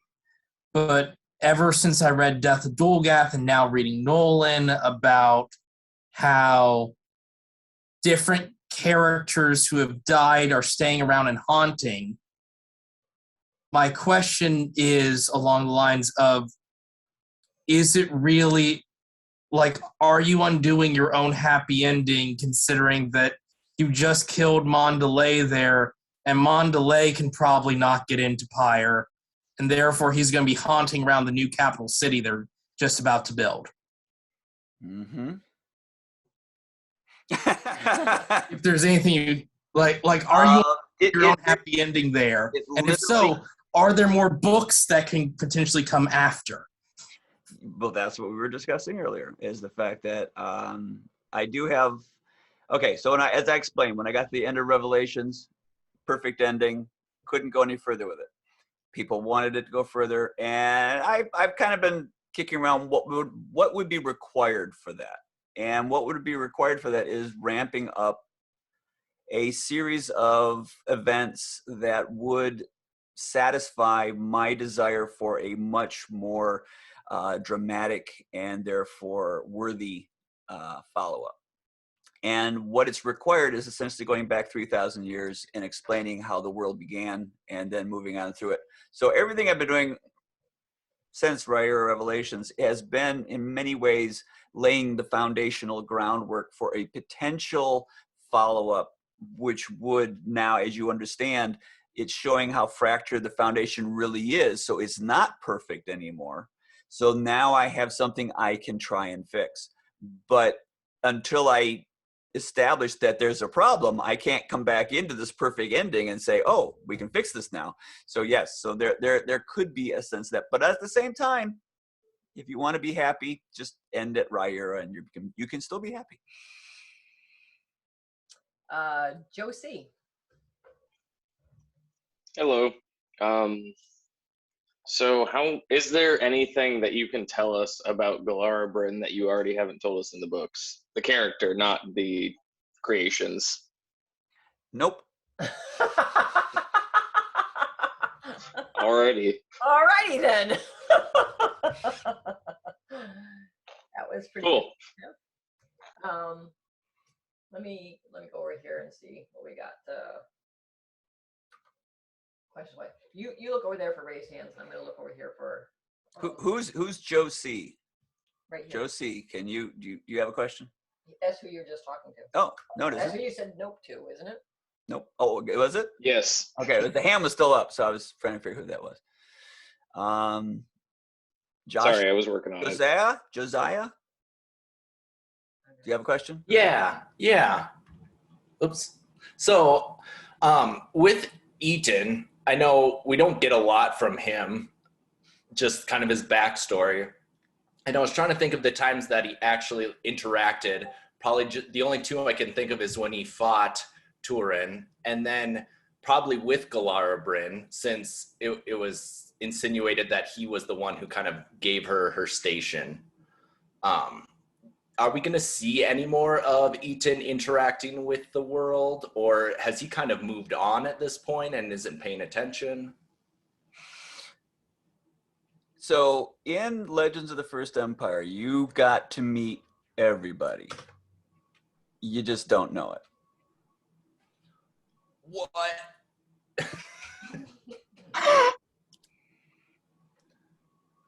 So it is a little conspicuous when you realize that everyone was basically represented, and you're obviously sitting here going, well, where was Eaton? And I'm like, well, that doesn't necessarily mean you didn't meet him. It's just that you don't know it. I mean, if Eaton ends up being Galara Bryn or something crazy like that. Whoa, we lost No, sorry. You're messing with stuff. I'm messing with stuff. I'm trying. Is he a mountain or a tree, maybe? A mountain or a tree. I need a notepad up because I'm. All I can say is that there's a lot of information. Will you quit that? I need a notepad up. Use this. Well, I can't write all this down. I need to cut and paste. So the problem is that there's a lot more information, and like I always say, I tend to give simplified answers for things in the story that readers take as being a definitive answer, and then I revisit that answer and expand it a little bit more, and you go, oh, okay, so I didn't know that. The idea that the original, how the gods were originally laid out in Riyria is very different from how you see them as we get more in detail. And so now you've got more information about people like Elan and Eaton and such and so forth, and the beginning of the world. But that's not completely the whole story either. That is a synopsis that Elan gave to Bryn in a way that she could easily understand it, and quite frankly, in a way that the readers could easily understand it, given the lack of information that you have at this time. I need to get you up to a point where things will make sense. I don't like dropping you into a world of complete and utter information chaos and have you try and dig your way out. I do try to make it so you can grasp it when I give it to you. So that's part of that. So you're making assumptions, and that's great. I mean, there's a there's a Discord for Riyria now, and I will watch people in different sections, particularly in the spoiler section, and they will discuss what they think is going to happen. And they're frequently very wrong, but I'm not going to say that because I actually think half the fun is actually talking to each other, trying to figure out what do you think will happen in the next story, or what do you think is going to happen in the future, or who do you think this person is? And I don't want to wreck that. I like people to enjoy that part of the story. I know many people who, when they were reading Riyria Revelations, they would get together and they read the books together, and they spend the rest of the night going, so what do you think this means? Is this going to happen? And that was fun. So I don't want to, step on that and explain too much. Maria says, can you repeat the connection between Macaretta and the death of Dulgath book? It's subtle. Oh, there's many, quite frankly. But there's a couple things. One is they both sculpt. Macaretta sculpt. There are many things. But the thing that really got it for me is both Nissa Dulgath and Macaretta spin on their left heels. Yeah, they always spin on the left heel, and it's frequently mentioned in both books. In fact, it's a little too much, I think. But also, once you know that and you go back and look at the two, you'll actually notice someone just picked up on this. I noticed in the Discord, as they were putting pieces together, they said, I just realized that Macaretta is making, or that Nissa is making sculptures. And have you paid attention to who the sculptures are of? Yeah. And they just finally put that together. It's like, wow, I didn't even realize that was actually telling me something. So yeah, there's a number of hints and clues. The biggest one, though, is the fact that she always turns on her left heel. Right. Yeah, I know, I'm subtle, annoying. I have downloaded a couple of maps you made available, but I would love to do a booklet with a series of maps showing how the world Elon evolves, possibly with the underworld included, maybe with illustrations of cities and costumes. Is that something you would consider? Doing? Because I have a lot of stuff to do. I have a number of maps showing like different countries and the evolution of dwarves and things of that nature that I don't make public. Some, because some of it would be spoilerish. So I do keep a lot of my personal maps for my own use. I don't put them out there, but I mean, there's been a few of them that I've considered putting out just because I don't know if people would find them interesting or not. Maybe they would, but I mean, they're usually just tools for myself. But it shows like the expansion of the empire and how the names changed and things of that nature. But I mean, I have way too much work right now to get into that. I love this question here. Oh, go ahead. What is it? This is from Brandon. He says, my compliments on the beta process. I felt it was smooth and I love the interaction and feedback and discussions with Robin at the beginning. My question is, how much of the specific feedback and questions make it through Robin to you? And then how much do the two of you discuss points of feedback? How would he know? How would he know how much gets through? I don't even know what the year is right now. We've been together for 41 years. Is that right? Mm-hmm. Approximately. Yes. So I know definitively certain things that Michael will not even consider. So there are some things that will come up during the beta process that I don't even bother bringing to him or even telling him about them because I know. This actually happened in dealing with I think Del Rey, where they had an editor and they did edits on, I believe, Age of Myth. And she didn't even show them to me. Yeah, I wouldn't show them to him because I knew he would stet all of them. She knew I would be outraged. So rather than even like get me mad, she's just like, I'm just not going to show them. And she told me later what they were. I'm like, oh my God, seriously? And she's like, yes, yeah, you were absolutely right in doing that because she knows that it would just incite, frustration with me, and I would just have a better. Oh, she's a perfect firewall to prevent me from. I'm not a nice person. Okay, he's not. I'm not. He's not. I just pretend one in a book. No, yeah, I'm the bad cop. She's the good cop. Believe it or not. Anyway, you were saying about the beta. So to answer the question, how much of it gets through to him? He has no idea. He does not know how much gets filtered out, and so maybe from that perspective, I could be a puppet master in the fact that there's certain things that I don't Well, let him it know should about. be understood that what people don't see in the process is the fact that, so I write the book, she reads it, she gives me feedback, I give her hell. Oh, does he ever? Because Holy I'm rather convinced that I'm right most of the time. So when she advocates on behalf of beta readers, it's an uphill battle for the first part. Because first of all, if I've satisfied myself, which is the most important thing to me, and then I satisfied her for the most part, then when it gets to the beta readers, I'm less inclined to make changes. So if you're not seeing a lot of changes in the beta, it's probably because of that. But if beta comes up with some really legitimate stuff, and they have, I definitely do change it for that. I would actually say, and now you correct me if I'm wrong, I personally think you made more changes because of beta impact in Nolyn than you have in many of your books. Yeah, I think beta's getting better. these people are getting more insightful. It's like her. I mean, when she first started editing for me, she wasn't very good, but she has gotten much better, and now I'm much more willing to trust her. That's his way of saying we're thinking more like he does. Yeah.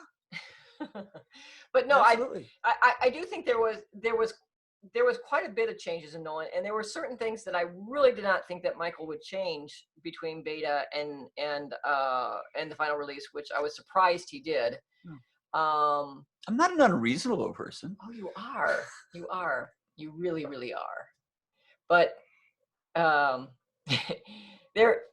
suffice to say, nobody, not myself, not beta readers, nobody really can make you. I mean, you are very adamant on many things, and although he doesn't, here's what you have to understand about Michael: he's not writing the books for you.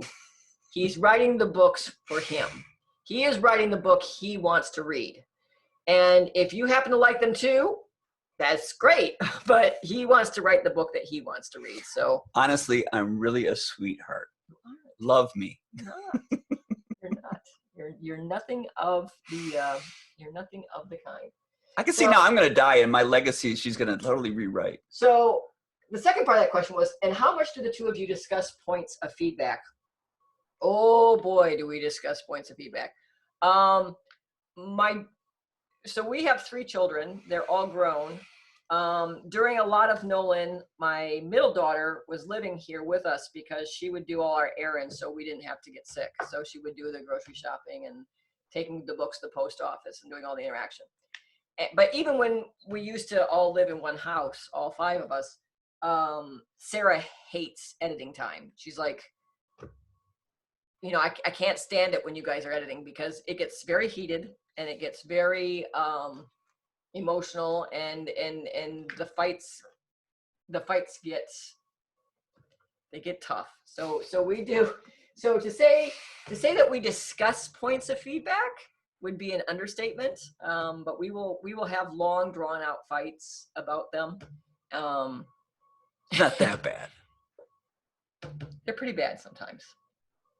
Because you're stubborn. I'm stubborn. Because you're stubborn. And there is the famous story of a feedback I gave once to Mike, and he said no, and he just there was just no way. And then later I got the second draft of the book, and the thing I wanted changed got changed, and he claims that it was always that way, even though I have other copies of the book that I could bring out as proof. So, you know, it's all lies. Didn't you do a post once where you talked to the dog, where you said something about like she's wrong and yes, and the dog sides with you, which is no fair. I think it actually sided with you at that time. Okay, so I'm gonna go. How do you decide on each character name? Are they invented or old world investigated? Wow, you guys think so much of me. For the most part, I come up with names simply based on how I see them printed and how they sound and how I attribute that to the characters. I have lists of names. I collect names everywhere. from street signs, off of generations, out of the Scrivener program, out of friends of people I know. Anytime I come across an interesting name, I'll jot it down on my list. And when I come up with a character, I literally I'll snag a photograph off the internet that I think suits that person. And I will look through my name list and I'll find a name that suits that character. Obviously, well, I wanted sort of a mousy character for Myron, and Myron to me has that kind of sound. And when I was going for another sort of character of that same nature, I came up with Seymour, because again, I'm probably pulling indirectly from Little Shop of Horrors. Yeah, with the little Seymour character, he just seems like a small, sort of mousy type of character. And if I'm looking for a strong, handsome, you get a Hadrian. It's a very powerful character. And if you want something that's kind of slick and classy, you come up with a Royce. So I'm drawing just basically emotionally, but there are certain times when I do put clues in. And I'm looking for a word that means something. I'll try to work that into the name. So it is something of a clue. I don't know if anyone picked up on this, but as long as it was brought up, Royce and Mercedes are both cars, Rolls Royce and Mercedes Benz. Yeah, that was intended to be a hint. Yeah. Someone asked, what was the email address to ask for the making of the Death of Dulgath? It's Michael, Michael .Sullivan, SULLIVAN .DC, as in District of Columbia, not the comics, at gmail.com. Although that email is in like every single book that we've ever written. So just pull open a book and look at the copyright page. You'll see the email address. So if you forget it, don't you even put that in the back when you say, yeah, please contact me? Yeah, it's in the back of the book too. Is Mara male or female? Yes. How can you not know this? Mara, here being misspelled. Mara as in the god of mankind. Yeah, so that, yeah, Mara, Mari, is a female. Obviously, it's the second daughter of Illyria in the Assyrians. Yes, so Mara is female, but when Riyria got translated over, it became Mara-born, and that became a male name because of linguistics that I created, which is that Mar is male and Mara would be female, and therefore it's a long process. It's in the book. But yes, Mara is a female, but that was translated because it was perceived by some monk along the way that, you know what, the goddess would not be a goddess, it would be a god. And clearly this was an error and a mistake in the technique, and they actually changed it. And this is drawn from my own knowledge of history, when certain texts were being translated, people would literally go in and change words because they thought that they would be more accurate. And they ended up changing whole meanings. We're going to go to iPhone Craig. iPhone Craig, that's a neat name. That is a neat name. Hello, question for you. Is there more to Meena's nature than meets the eye? And can you discuss about how the animal came back to life? Yes and no. What is with the Meena questions? What?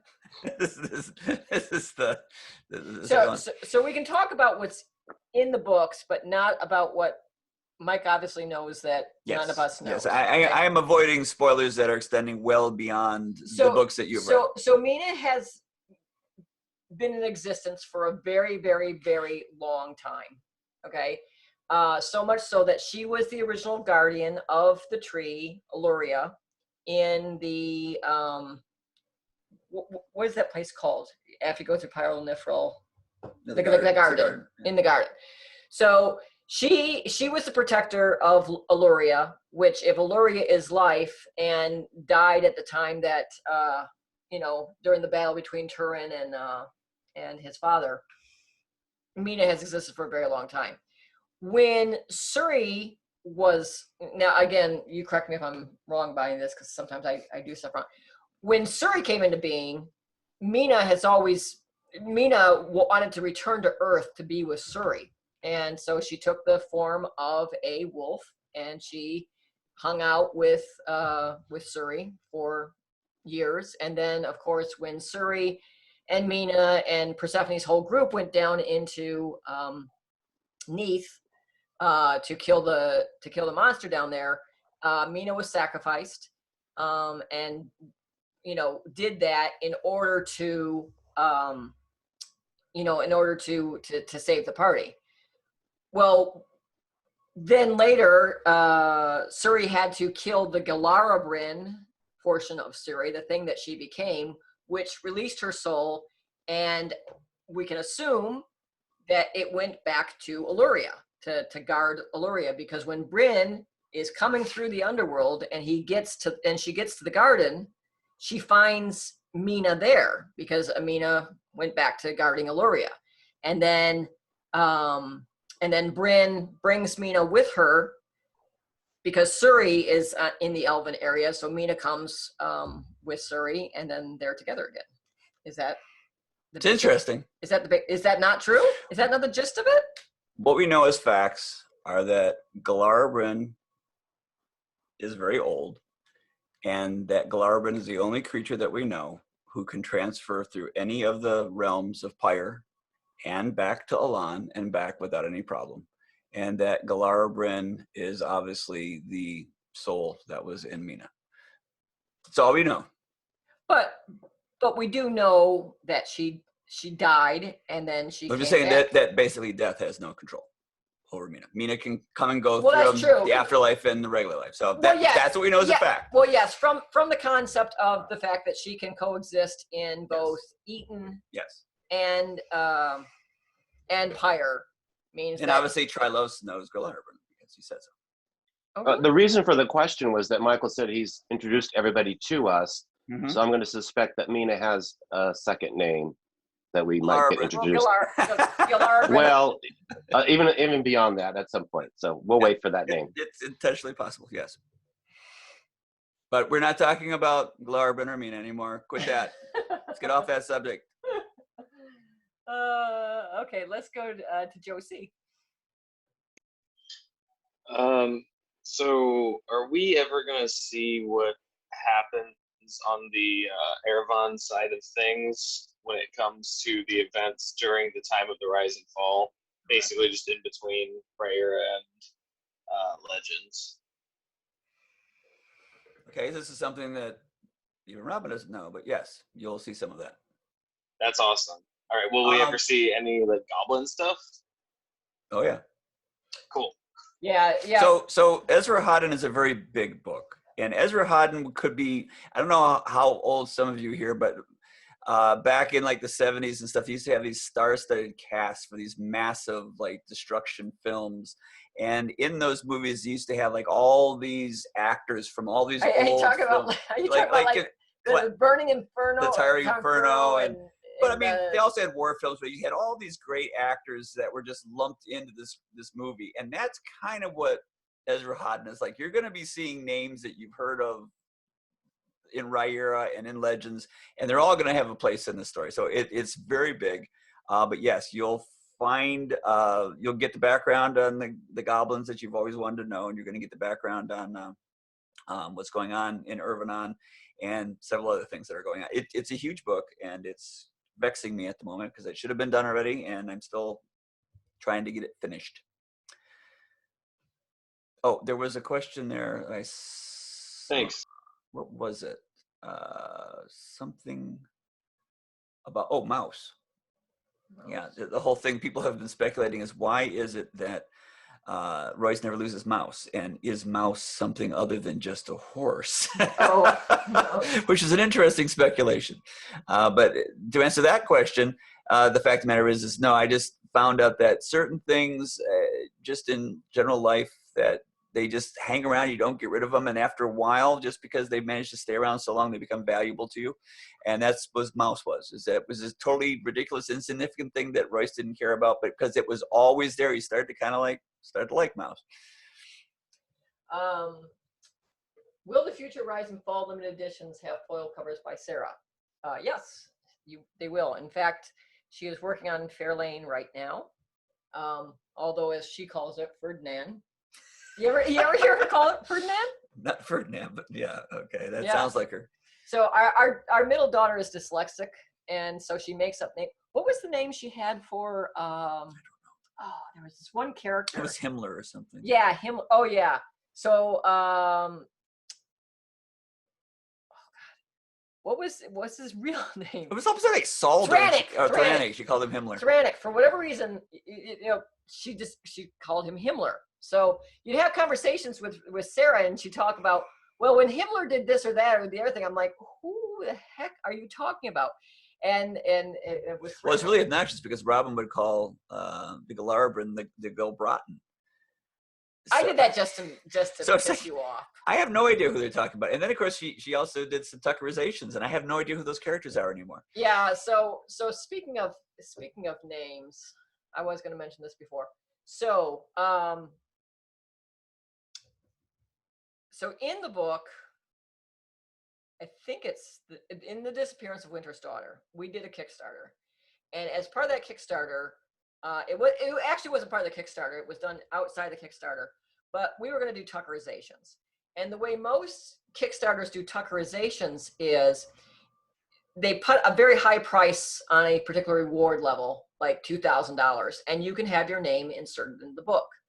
And I've never liked that process because it means only people with deep pockets can get in the books. So when I do Tuckerizations, I always want them to do it as kind of on a drawing, right? So that like everyone has like equal opportunity for drawing. So for that book, I said, we're going to do a Tuckerization. Here's a form you can fill out, and I'll do a drawing, and I'll pick a name at random, and we will put that person in the book. And in addition to people's names, they also had like little comments, about like, why they were doing this or whatever. So anyways, I picked the one at random, and it was Sherman Jerami. And what was his original name? Stanley Necker. Stanley Necker. Thank you. So Mike could never remember Stanley Necker because that's who it was in my head. You always remember as Stanley Necker, but I know him as Sherman Jerami, that was a great pick. Like that was a random pick. I was like, oh, Sherman Jerami, that sounds like a great like fantasy character name. But then as I was reading through like some of the other things, some of the other comments that people made, there were like these really great stories. Like, my friend is, my friend is a quadriplegic, and he's always wanted to be a knight on a horse, and so I'm putting his name into the hopper. So like I put that person in a book. And then there was another person who was, and I can't remember the exact extension about it, but their name was Amissa May, and I can't. I know that, but I can't remember exactly what their story was. But whatever story they told me, it just touched my heart, and I said, "Oh well, Amissa May. There's this character called Arissa Lynn that sounds very similar, so I'll change those two." So in the Death of Duelgath, there were probably like 5 names that got changed, like literally at the very end, just because I saw these little things, for Tuckerization. So Mike doesn't even know what half of his characters were named during that, because I did change at least 3 of them, maybe more. I don't know exactly. Okay, so we got 2 hands here. Okay. Who's in the next? We got well, let's go with Joseph Godric because we haven't heard from him. All right, Joseph. You're muted, Joseph. Thank you. Can you hear me now? Yep. Awesome. So it's kind of going back a little bit into the mythology, sort of. But actually, we were just wondering a little bit more about Turin. I know you can't talk too much about stuff we don't know, but I remember there being some information about like his immortality, obviously, and that of Muriel as well. Do we know anything about the edge cases or the I don't know, frayed ends of their immortality, or is it completely solid, like for the rest of eternity, they'll always be immortal? Who?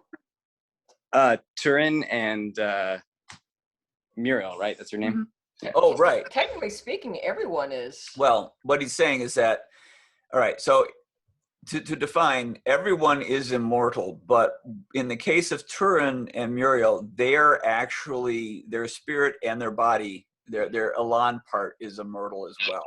So right. That body will not die. So they can continue to walk along. And they are, technically, what makes them immortal is that they're forbidden from entering fire, and their body just sustains itself. Usually the body dies off, and eventually the spirit has to live. And there's more concerning this, which will be coming out later, so I'm not going to talk about that. But yes, their immortality is infinite at the present time, as far as you understand. And no, yeah, I'm not sure. I assume that answers your question, but yeah, they're completely. Yeah, I mean, my question was kind of leading into really what's the difference between them and somebody like Macaretta or, you know, where. Yeah, yeah. Or Trylos, basically. The difference is that obviously Macaretta is a spirit without a body. And when the case. And so is Trylos. He's a spirit without a body. Correct.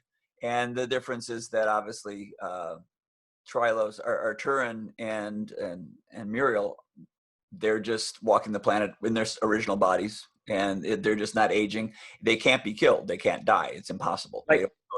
And they can't be separated. The Elan part and the Eaton part can't be separated in their case. So that's why I asked about the frayed edges. Like if you were to chop off Turin's head, he would still be alive? Actually, no one's ever tried that yet. I've never hit that problem, and maybe that will never happen just because it would be kind of confusing. Who knows? Would it pass through? Would it chop off his head and he picks it up, puts it back on? Would it just break the blade? We're not sure, but one of those things probably would occur.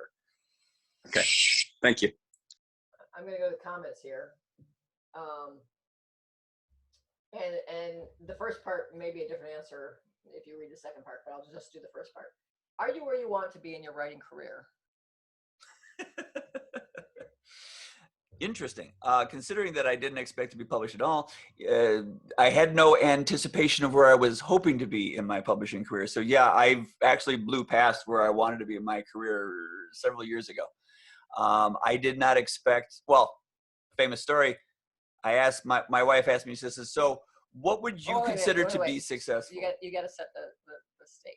So Mike had just got The Crown Conspiracy published by Aspirations Media, and the book showed up at our house one Friday night, and Friday nights was always our night to go out for dinner in Washington, D.C. So the book came in, and I had it in my hands, and I was looking at it, and I was like, I really should want to read this, but I had read it so many times. I was like, I can't even bring myself to reading this. But I was looking at this book, and I said, so how many people have to read this for you to think that you've been successful? And your answer was? I said, well, I would be happy if 50 people read this book, but there was a caveat. They can't be friends or family or anyone I know.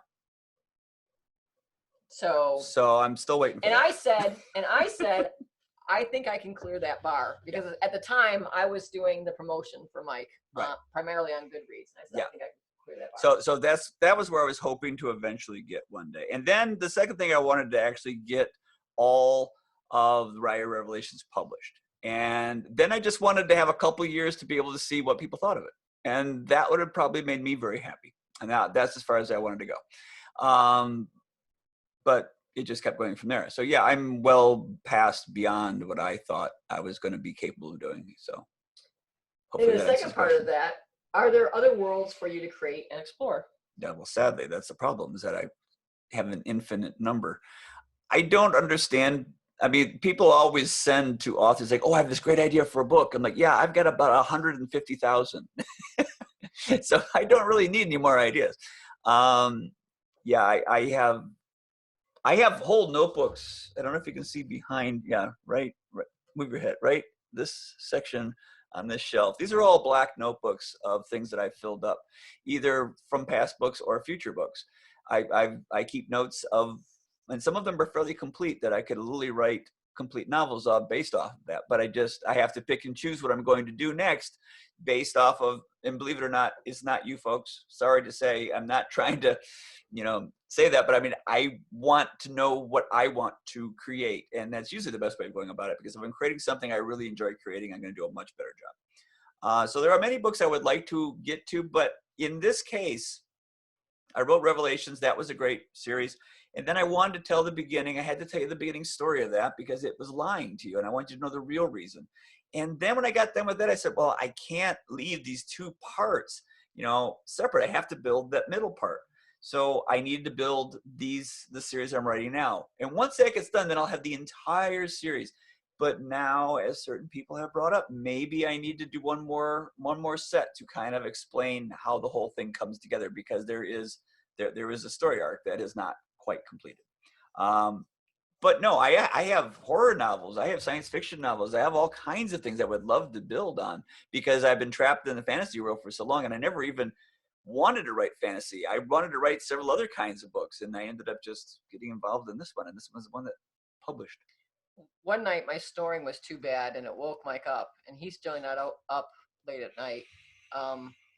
But it woke him up, and didn't you like plot an entire novel with the goblins? Yeah, I plotted an entire complete. And that novel was from like beginning to what, end. 8 years ago, and it still hasn't like bubbled to the top of the queue.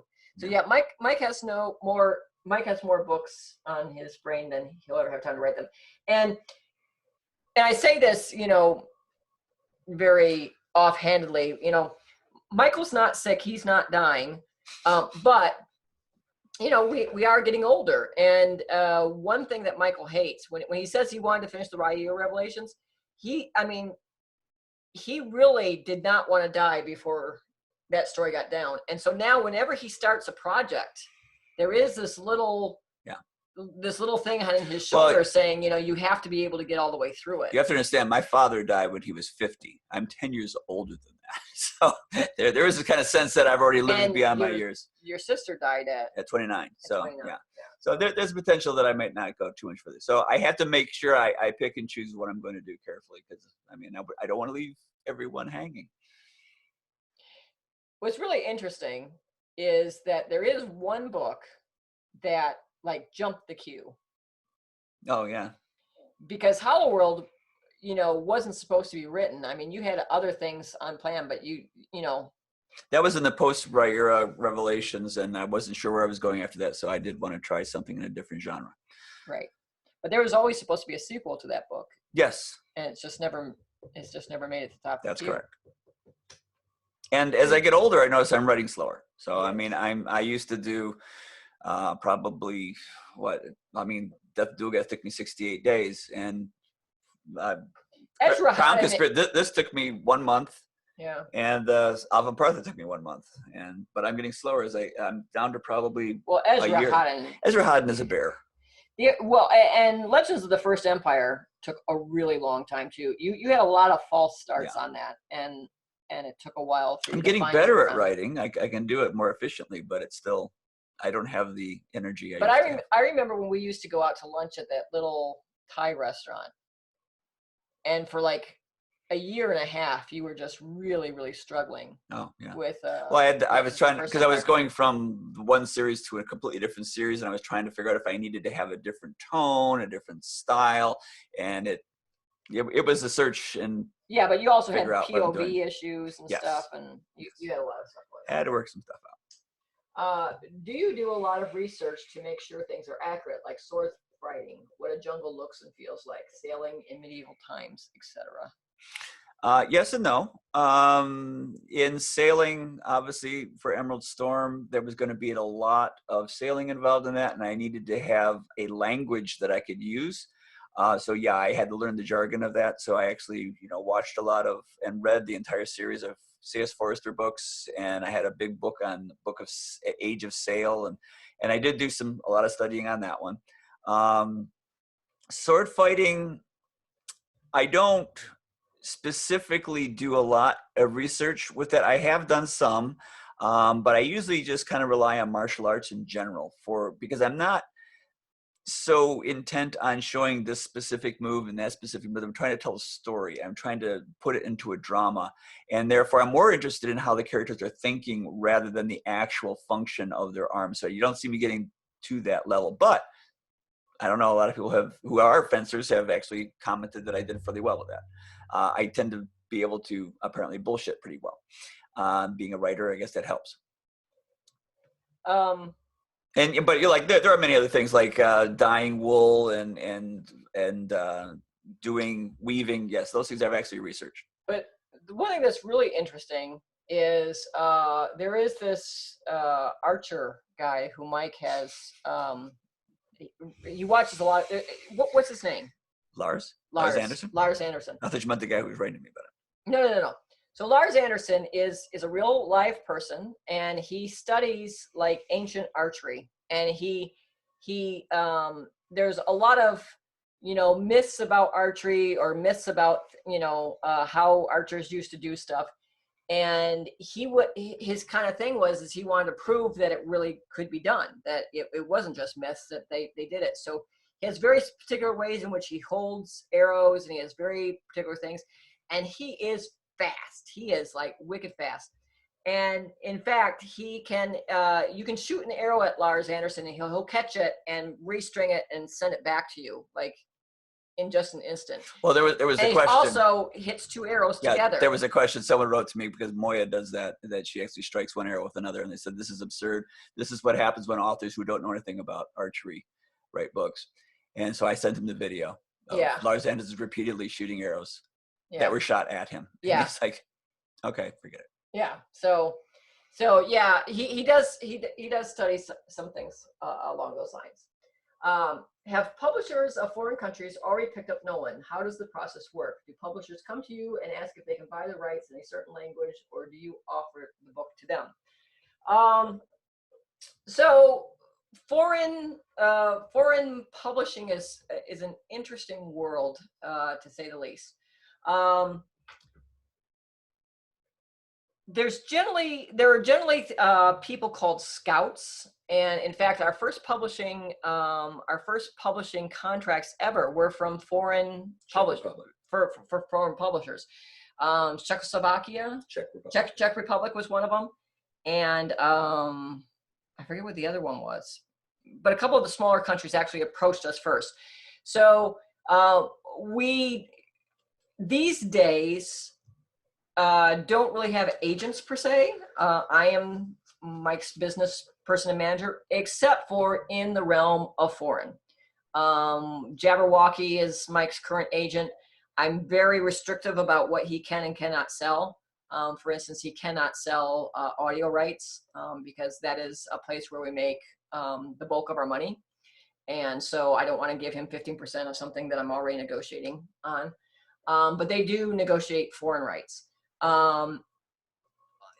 Almost inevitably, whenever a publisher comes to us and says, we would like to release your book in this country or that country or this country, we say yes, because like, why wouldn't you? I mean, why would you not want more exposure?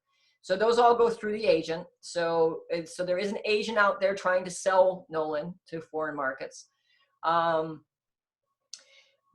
sometimes publishers just really baffle me. They completely baffle me. And I'll give you a very specific Nolyn example. So the self-publishing thing works great for us, in the fact that we do the Kickstarter and we make a lot more money on ebooks than we would if we were through a publisher, and we make very, very, very good advances through audio, which we could not do if we sold those rights to U.S. publishers. But the one area that I have problems with, or that I am not as successful as I would like, is it's very hard for me to get distribution in countries outside of North America. I.e. England, Germany, France, all Europe, Australia, New Zealand, etc.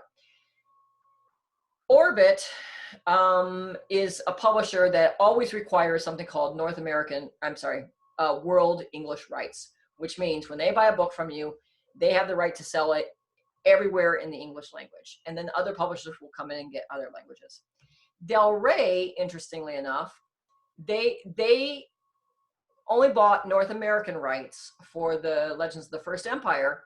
And the hope is that one of their sister publishing companies over in England or Europe would pick up that right and publish it in English overseas. And for whatever reason, they did not. They did not pick it up. They did not want it. They weren't interested in it. When Nolyn came rolling around, I thought, well, because I don't have an easy way of doing distribution, I am going to give some overseas English company the greatest deal ever, right? I basically said, look, you can have the ebook rights and you can have the print rights in the English language overseas with no advance. just publish it, because I just wanted people to get their hands on it. And I have, you know, I gave it to an agent to shop it around. And they went to everyone, including some really small players, and they got no nibbles, like none. They were not, no one was interested in it, like whatsoever, like not even remotely interested. And it was primarily because they couldn't have the audio rights, because the audio rights were already sold. And I'm like, this is literally, you know, a license to print money. You know, you have no advance. The books are already written. You know, you're going to spend a little bit of money printing them up, but it's, you know, but you get full ebook. I don't know why, you know, so that's a long way of saying, if someone makes us an offer, we will certainly take it. Generally these days, the offers have been getting not as good as they used to be. There used to be a time when authors made more money on their foreign sales than they did on their American sales. And things have changed over a period of time in the last decade. That's kind of shifted. The deals have gotten worse and worse and worse. And then there are these types of things that drive me completely bonkers. So we have a German publisher for the Legends of the First Empire, and they published I think they bought the rights for like the first 3 books, and then they bought the rights for the 4th book. And no, I think they bought the rights for the 4th and the 5th book. And then when it came to the very last book in the series, they said, no, we're not going to buy it. I'm like, you can't end this series at book 5, especially because it ends on a cliffhanger. You can't not publish it. And they're like, well, we're not interested in it. I said, okay, well, look, I can't live with that. I will forgo in advance so you can publish it, you know, blah, blah, blah, blah, blah. You know, I don't care about the money. I just want the book out there. And they came back to me with, oh, that's a counter offer. You see, that's what we call a counter offer. I'm doing My Cousin Vinny for those who don't recognize it. So their counter offer was, we will give you no advance and you will pay the translator for the translation. And I went, are you insane? I mean, like, why do I need you then? If I have to pay for the translation and I'm not getting an advance, why don't I just do the translation myself? And they went, well, you know, that's our offer. I'm like, well, whatever. So I hired the exact same translator who translated books 3, 4, and 5 of that series. It cost me $10,000 to do the translation. And that was like, she gave me a break. I mean, it would have cost me more, but it was still a lot more than I want. I'll probably lose, you know, I probably will never make back $10,000 on that book. I won't, but at least the series will be done. And at least, you know, someone didn't like screw me in the process, I guess. So yeah, I mean, it's just, these are the types of things I deal with. And so at the moment, Nolyn does not have any foreign contracts presented. Our agent is working on foreign contracts for it. If they come in, we'll certainly sign them. Even if they're crappy deals, we'll sign them because we want the stuff to get out. But we won't take such a crappy deal that we'll take no advance and pay for the translation, because if we're going to do that, we might as well make 100% of the money on the book rather than 5%, which we generally would. But let's go back over here. Jeff and Anastasia, your question? Okay, can you hear me now? Yep. Okay, this is going, I had to go kind of back to a question I asked Michael in an email about 3 years ago, and I never got a clear answer to it. Let me rephrase, I did get an answer. I was just more of a curiosity. So a couple of my favorite characters from Legends, Rain, Frost, and Flood. I kept looking at those names thinking, there's got to be a reason for those names, to which you said, yes. I would like a little more detail on that. Did you ever explain those names? And No. if you did, where? No? Okay. Obviously, Frost and Flood are brothers. So I just like the idea that their names put together. And Rain was another element, which is just when I thought of Frost and Flood, I went, oh, Rain would be good. I just like the name Rain. I just thought it was a cool sounding name. It's easy to pronounce it, and I was also kind of going with this sort of Water motif? well, no, it's just sort of simplistic, natural things for dwarves at the time. And I just thought it was easy for the reader to basically understand and pronounce, and it showed how they were all related. If you heard rain, flutterfrost, you knew that was the dwarven characters. But there was nothing excessive beyond that. No, there was nothing more, no more thought process in that, other than I thought it was an interesting way of dealing with the idea that these are from a different culture and they all have similar types of names. Okay, great. So I read into it farther than I needed to. You did. Ooh, look, Liz, What? Liz came up with something good here. But doesn't Nimbus get beat up in wintertime? He does. Yes, he does. So, but we were talking about like when you try to cut off his head, what would happen? I mean, he actually got a bloody nose or something. I mean, I don't see. well, no, you were just speculating. I didn't say he, about that. You know, would Nimbus, right. you know, right. that since he can't die, right. Apparently, he can be hurt. It's possible he can be hurt. Yes. What is on your bookshelf besides William Shakespeare? You can see William Shakespeare. I guess. We got all kinds of stuff up there. We got King Solomon's Mines. There's the Death of Dulgath up there. We got all kinds of things. What? So a couple things. One is you got photographs, don't you? Didn't you publish the photographs? No, I haven't. Oh, I haven't done that. So we have our books in several different places.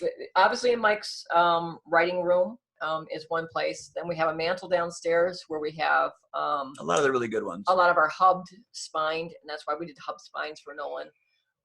And there's a few right under the TV in the room outside of Mike's study because they hide wires to the TV. Actually, pretty nice books. Yeah, they are nice books. But we have a house we had a house in Fairfax that we are about to put on the market and start selling. And there were a lot of books there. And so currently there are many, many, many, many, many books sitting in boxes of books in our garage that just got moved here from our son who returned the truck on Saturday. And then there are a few books that I've already brought over to the church, which I was mentioning before we officially started the Kickstarter or the conference call, which the church is the shipping and warehousing area on the bottom floor. And the top floor, I'm turning into something. I don't know if it's an apartment I don't know if it's got an apartment or if it's Mike's office. We haven't decided that because until it gets done, nobody likes it except for me. But the top floor will have, if it is indeed an office, either my office or Michael's office, or an apartment for one of our kids. The plan is that it's got very high walls of church, so it's got a cathedral ceiling. So the ceiling is 25 feet tall. So there will be lots of bookcases that go all the way up this very steep ceiling. And so all the books will be put there. So that's a long way of saying we have a lot of books, but most of them are not displayed anywhere. And all the bookshelves that they used to be on back when we lived in Fairfax are now on my son's new house. I see now Shakespeare's right above your head when you're talking. That's how they can see it. That's how they can see it. So yeah, so Mike's got a lot of history books. He's got a lot of textbooks. He has a lot of nonfiction books. A lot of classics. A lot of Stephen King. Yeah. A lot of Bill Bryson. Mm-hmm. I have Tolkien and Harry Potter, obviously. I have a lot of books that I've been given. Yes, a lot of books you've been given. Mm-hmm. A lot of books that have been given to me either by publishers or by the authors themselves, who either wanted to say thank you or wanted to have me read them and hopefully endorse them. So I have a ton of those books. Yeah, so we get them from all different places. I'm going to. What are you doing? Well, I just want to go to the other screen just to make sure. Yeah, I know. Just to see if there's. Who's Siga? This is a new one. Siga? Siggy. Ziggy. That's a German name, actually. My name is Sigrun. So first of all, I do want to say thank you so much for putting an effort in translating them in German. I mean, I've read the books in English. I'm very happy, but I recommend them to my brother, who's not comfortable reading them in English. So he's very happy. So thank you. I do have a nitty-gritty question, because what I so love, Michael, is that your stories are thought out till the end before you actually write them and publish them. This is honestly raised the bar for me for all the other authors. But in the Riyria Chronicles, when we talk about how Hadrian and Royce are going up the crown tower to steal that particular book. Yes. I know where you're going. I know where you're going. Go ahead. Yeah. So did they actually went up the first time around both or not? All right. So to explain this to you, we have to take a little journey through my personal history. So once upon a time, when I was approximately in my early 20s, I wrote a novel called Canoe. And in it, I chronicalized the adventures of myself and my friends who went on a canoeing trip when we were 18 years old. This was based on an actual canoeing trip that we went on actually in our 20s. So I wrote this up, and then years later, my friends read this. And in it, one of my friends came out as being gay, and we had this very wonderful adventure. And they read this, and then weirdly enough, several years later, as I asked them, and I could hear them discussing the trip we took, this canoeing trip, they were quoting my book, thinking it was the truth about the actual history. They would say, well, do you remember when we were 18 and we went on that canoeing trip? I'm like, we were 25 and none of that happened, because it was based on it. It was very close, but some of the details, because remember that this person came out and said, no, that didn't happen. But because they read the story, they actually blended it into their own memory and they believed it was true. So as a result of that, what happened with Royce and Hadrian is this. Wait a minute. What? So before you go into that, because I know where you're going. Okay. That's fine. But so Mike was writing the book, The Crown Tower. And he was very we'll get back to that afterwards. Okay, but I have all to right, explain all this. right, okay, go ahead. So the idea is that Royce and Hadrian, it occurred as you read it in the Crown Tower, but years later, as they discussed this, they saw it as them going up and down twice together. But that's not actually what happened. That's just how they remember it. Now, go ahead with the more of the nitty part. Well, so Mike was writing this book, And while she's doing this, I'm going to get some more water. Okay. So Mike was writing the book, and he's like, I'm really torn because I can make this good, or I can make it accurate to what I've said in Riyria Revelations. And I said, what do you mean? He says, well, for them to go up the tower and then the next night go up the tower, that is just totally unappealing to me as a writer, because I've already shown it and then I show it again. So what could possibly be new to it, and so forth. And I said to him, I said, well, you need to write the best book you can. And, if it's not exactly lining up with the canon, then, it's not exactly lining up with the canon.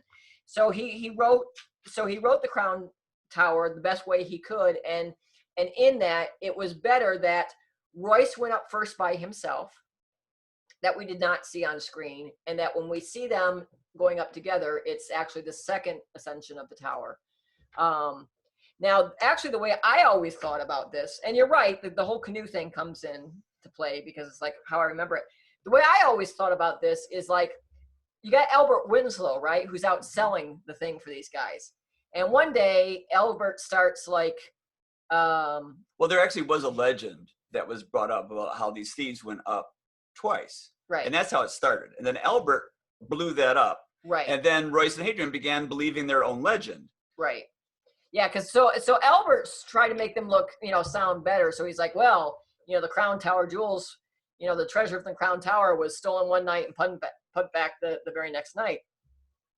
And insinuating that the guys he represented were the ones that did that. So he was basically doing some very aggressive marketing. Yes, you caught me in a intentional mess up. Yes, yeah. But I did know that I was making that change. Yeah, it what?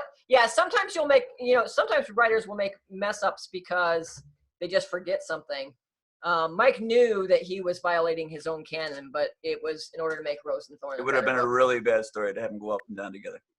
But yeah, but that story, it is so much better. I can tell you, it is so much better, and it had been bothering me, and I'm so happy to hear this. Thank you. I'm glad it turned out for the best. Let's see here. iPhone Craig. Yes, can you give us an update on the Revelations limited edition? It's been quite some time. Oh, Jesus. So, it has been a long time. All right, so for those who don't know, here's the whole story. So, Robin to Orbit. Orbit, will you please put out hardcovers of the books that you have published because the fans really want them? Orbit, no. Several years go by. Orbit, will you please put out hardcover versions of these books because you would really make a lot of money? Orbit, no. This went on for a very long period of time. Finally, I said, Orbit, will you please give me permission to make hardcover copies and I will give you a portion of the profit?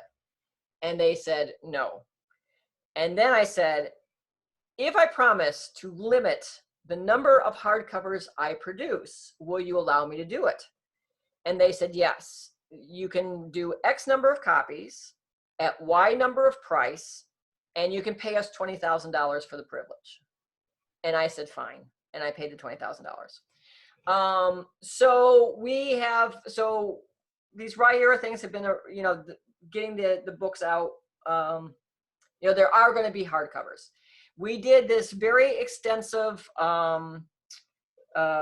survey of our readership, and I have ranked the various people, because there are some people who've they've been with us like forever, and they've been huge supporters, and I wanted to make sure that since there's only so many copies, I wanted them to get, kind of in line first. So I have that, but I don't want to take anyone's money until I physically have a book that I can give people, because that's just the way I roll. So I've had this list for a very long period of time, and there were two things I needed to do. One was I needed to get covers designed for them because I hate the Orbit covers, and they wouldn't give us permission to use them anyways. Not that I would use them if I could.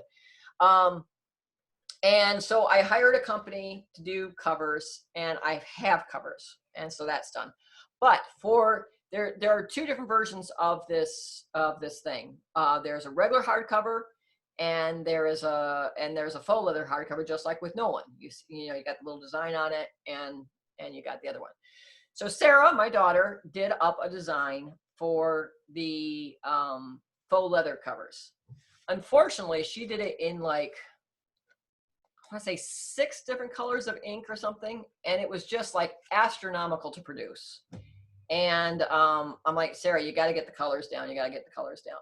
So I haven't wanted to really announce it until I do 2 things. One, I have to lay out the book in something called InDesign so it's ready to go on the press.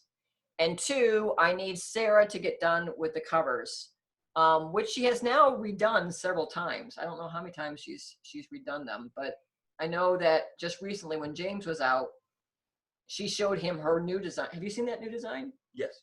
Which is better, right? Mm-hmm. We like it better.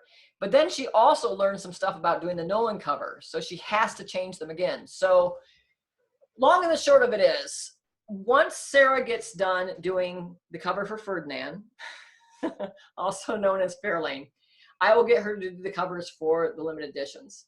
And I will also, I'm trying to get my son involved in things, and I'm hoping to have him actually do the layout of the interior book. I'm going to teach him how to do that. So that's a long way of saying, if we can get some of this stuff off of my shoulders and onto other people's shoulders, i.e. Sarah and James, then it'll be closer to getting out.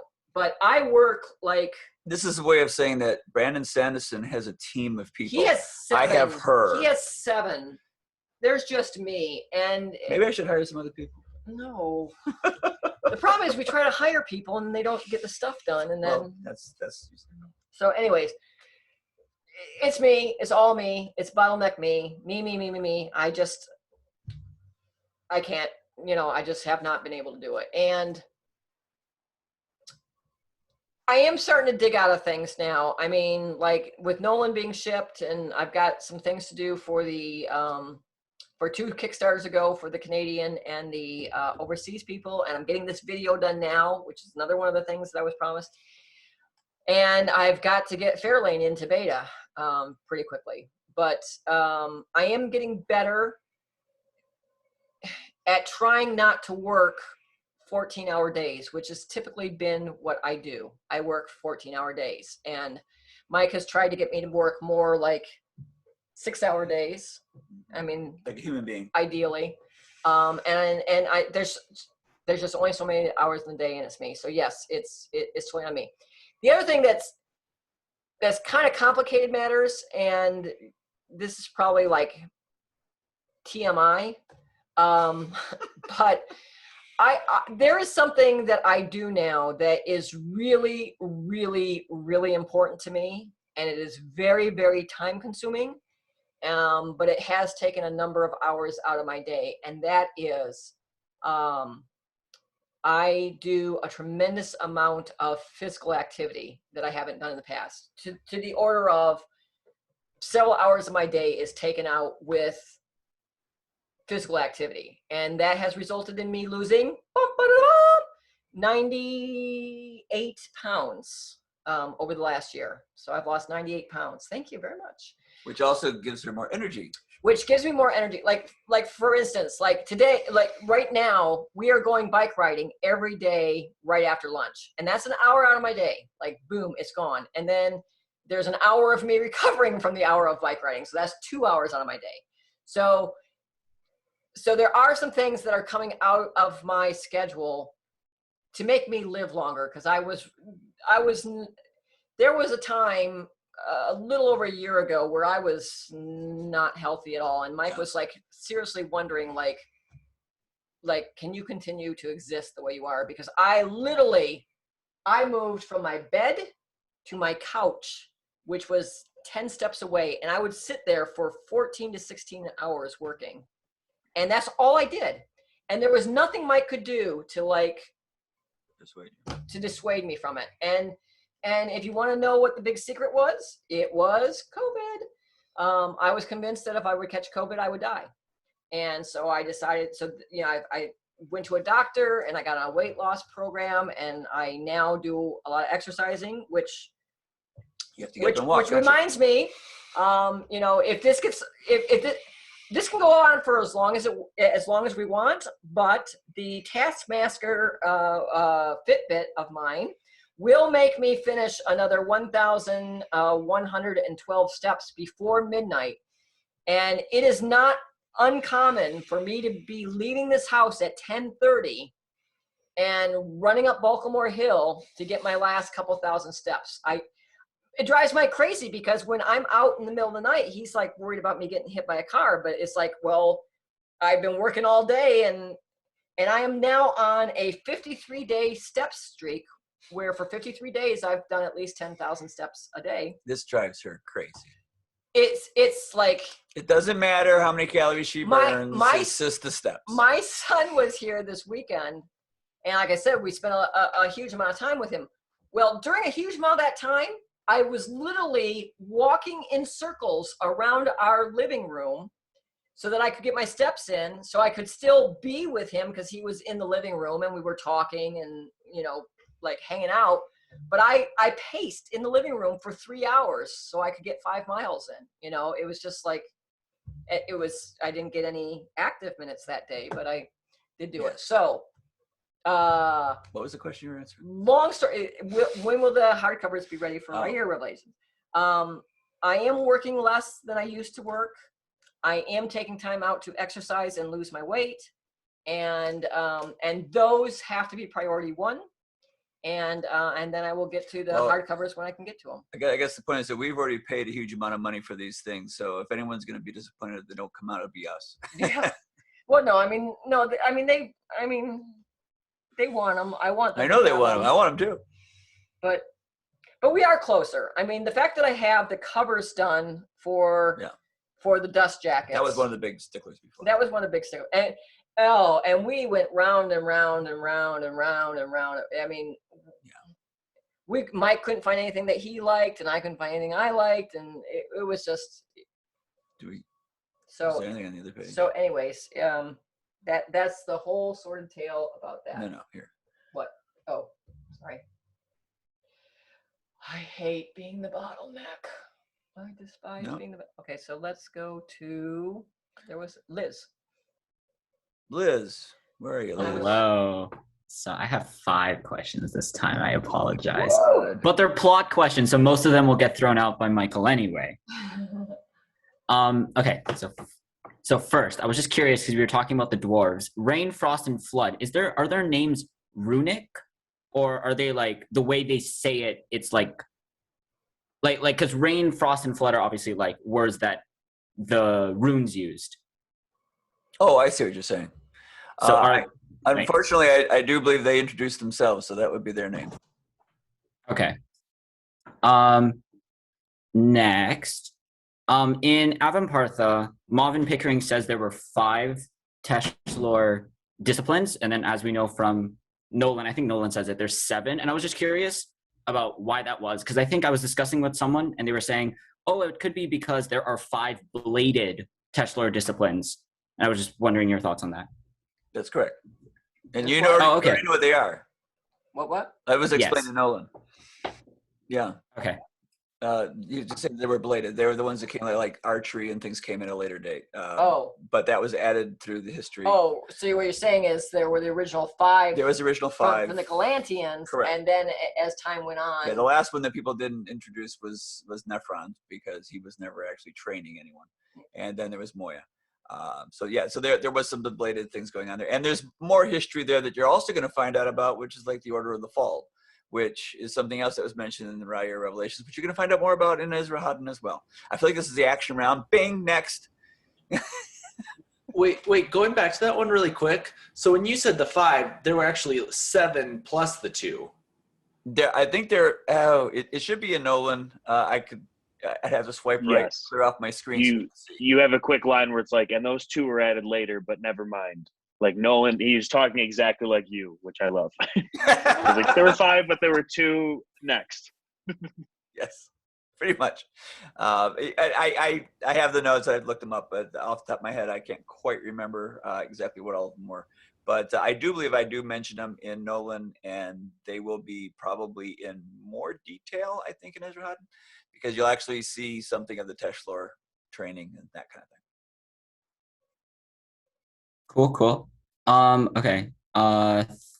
What is this, 3rd question? I was just wondering about Future Sight with Gwen and the Tenkins, the Gazel people like in Calais, because Turin can see like because he's a Sira and because he has the fruit, he can see like a lot, right? He can see like everything essentially. But then, as Robin pointed out earlier, he had the quote where he doesn't know if the rock will get kicked. So I was just wondering, how does that work with Gwen and the Calayans as what can they see, what can't they see? How come Gwen knows for sure that Royce will have this big moment where he needs to see Mercedes, even though like Turin doesn't necessarily know that will always happen? Well, I don't ever believe that the characters have like this perfect roadmap. It's more of a calculated kind of percentage base. Like, in other words, if they look into the future and they see, oh, I see this happening, and then they walk over and they open the door and suddenly that changes.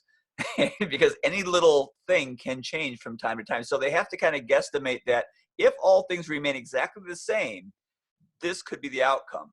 But then things can alter from that moment, because that's at that moment is how it's going to be. But it changes from moment to moment. So it becomes a skill to be able to anticipate, okay, now this is really going to be hard to change, because in order for this thing that I've seen to change, it would have to be a major shift. So if you're thinking on the lines of Malcolm, he's literally trying to figure out, okay, I've done this a billion times. I know that this thing's going to change. It'll probably go to the right. It's almost like weather casting. You kind of, you get these general trends and you know that this has happened before, so you can kind of guess where it's going to go. So that's what he does. It's not that specific, but he's gotten really good at it. Now with Gwen, it's the same exact thing. Gwen knows that she's seen over and over again this thing with Royce. She assumes it's going to happen. The one thing she doesn't know, she doesn't see her own history or her own future. And that probably is a consistency, because the foresight is a consistent thing throughout the world. It's not quite like the art. It is a little different. Okay. I have a spoiler in my head, but I'm not going to give it to you. So. Okay. Okay. Next question. So we were talking about Trylos and Macaretta, and we were saying that both Trylos and Macaretta are souls without bodies. But Macaretta very easily got back onto Elan, and Trylos sacrificed his memories of Muriel. So what exactly is different about their experience now, both on Elan? Why did it take so much effort for Trylos to get out and become a soul without a body, and then Macaretta just simply like swam up the river? And anyone want to field this one? I do. Ooh. She had a lot of help from a lot of talented people who just went through the whole ringer and came back. Nope. Is that it? The fact that she killed another Frey prevented her from entering Pyre in the first place. So her soul was never in. On to the afterlife. Yeah. She never entered. She was never in Pyre, so she couldn't. She had no problem getting out because she couldn't get in, whereas he was trapped inside. Yeah, he was inside, but she was forbidden from entering Pyre because she killed a Frey. Right. So for her, she just like, well, I can't get in the door, so I might as well just go back up to the surface. Yeah. Surface. Whereas Trylos is this situation; he was literally locked in prison and he could not leave. Right. So he. So what about? Oh yeah, Moya used the key. Yes. Okay, I remember now. Yep. It's complicated. Trust me. I'm just curious about Eten's key and Midian's sword, because Midian's sword is said to have been is half from Eten or something. So like. Are they? I'm just curious if they're made of the same metal, or if they like have similar properties in any other than the. Well, I guess the similar properties they can go through Pyre and Elan, but anything connected between the two of them. The key there is what is Midian's sword made from, and it's made from a meteorite, which fell out of heaven or the heavens, and therefore it is of Eden. So it came out of the universe, and as a result of that, it's considered part of Eden. It's an interesting way for me to be able to do some clever manipulations so I can make stuff happen. But yes, it would have been taking the metal from that, and that's why it would be considered from Eden. What about the key then? What's the key made out of? Oh, the key is something completely different. The key is something that was crafted by Eden for the use when he created Pyre, and that was something he made, and he was using it for Pyre, and it was. Some say taken from Eden, others say given by Eden, and this is unknown. Some say, we don't know. Okay. Last question is to. Oh, continue, please. Oh well, this is just. I like giving like these little behind the scene things that you might not otherwise get. So at the stage that I got the books. I had a real problem with Rain and Beatrice because in the version that I read, Rain goes down, he meets Beatrice. Beatrice tells him, what his future will be and that he'll become king and he's going to marry this girl and all that type of stuff. And that was the way it worked. She told him and he went. And I said to Mike, I have a real problem with this. And this kind of shows you the process by which we work stuff out. So I said, I have a real problem with this because Beatrice has been talking to him his entire life. He's heard Beatrice. And she kept saying, you have to come down in the earth. You have to come to me. And if she could have just told him anyways, then he'd never had to come. So I said, we need a reason for him to physically have to go there. And that's when Midian's sword came into my being. solution for that, they had to actually have something he had to go down for, and Midian's sword was already in the story. But the idea that if he had to physically bring something out, it made a logical reason for him to go down there. So I had to figure out a way that how could a sword be down there, and of course that's how I had the meteorite. So that just kind of shows like what I do as an alpha reader is I point out that there's a problem here. I don't think this works, and then Mike has to go off and figure out like. What he does. And many times what Mike will do is he will reuse things, from other portions. And I've told this story a lot, so I'm probably repeating myself, but when I first read Heir of Navron, it starts off with Louise Guy being eaten by a Gilarabryn that's attacking Sheridan University. And I read the book and I was like, no, Louis Guy does not get killed by Gilarabryn. He gets killed by a Pickering. And Mike's like, well, no, he can't. There's no Pickerings around. I said, well, I don't care what you do, but somehow you got to get a Pickering. I said, well, Marvin is over here and he's doing this and you know, his father is over there and blah, blah, blah, blah. I said, I don't care how you do it, but a Pickering has to kill it. And then Mike remembers that he had made this offhand comment about how Linnea Pickering had trained with her brothers for a number of years, and then she got bored with fighting and she became more demure, and she was much more into girlish things, and so she didn't fight anymore, but she knew how to fight, and that's how Linnea Pickering got to And I remember kill those guys. Yoda's famous line, "There is another." There is another, yeah. So that's just the kind of things that happen with us when someone was talking about like the process and feedback and how it goes. I mean, that's a great example, Midian's sword. And your last your other question? All right, so my last question is to Robin, because I know Michael's going to throw it out immediately.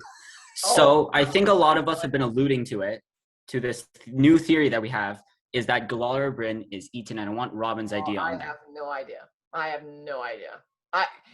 Until I sat in on this today, this is all news to me. I have not even like tried to think about it, and I know whatever I come up with will be totally wrong. So no, I got nothing.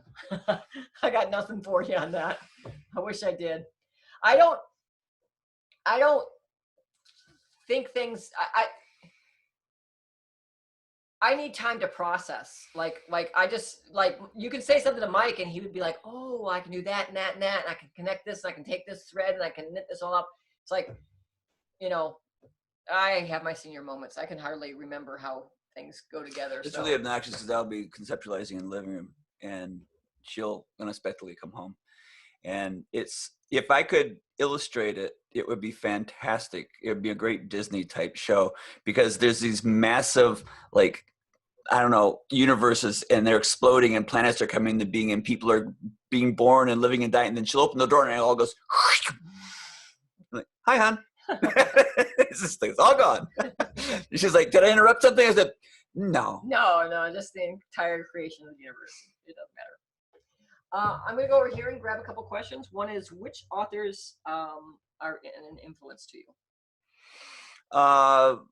Well, let's see. I mean, obviously, Tolkien was the first one I read, and he's the one who got me started writing fantasy, and then I went away from it and came back.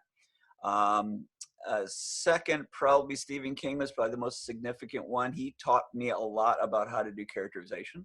But why did you start reading Stephen King? Because of her. She's the one who discovered this guy. He was a new fellow. That's right. Nobody knew about no Stephen one knew King who he before was. me. Before me. I was the first reader. Yeah, she said there's a really cool book called The Stand. You should read it.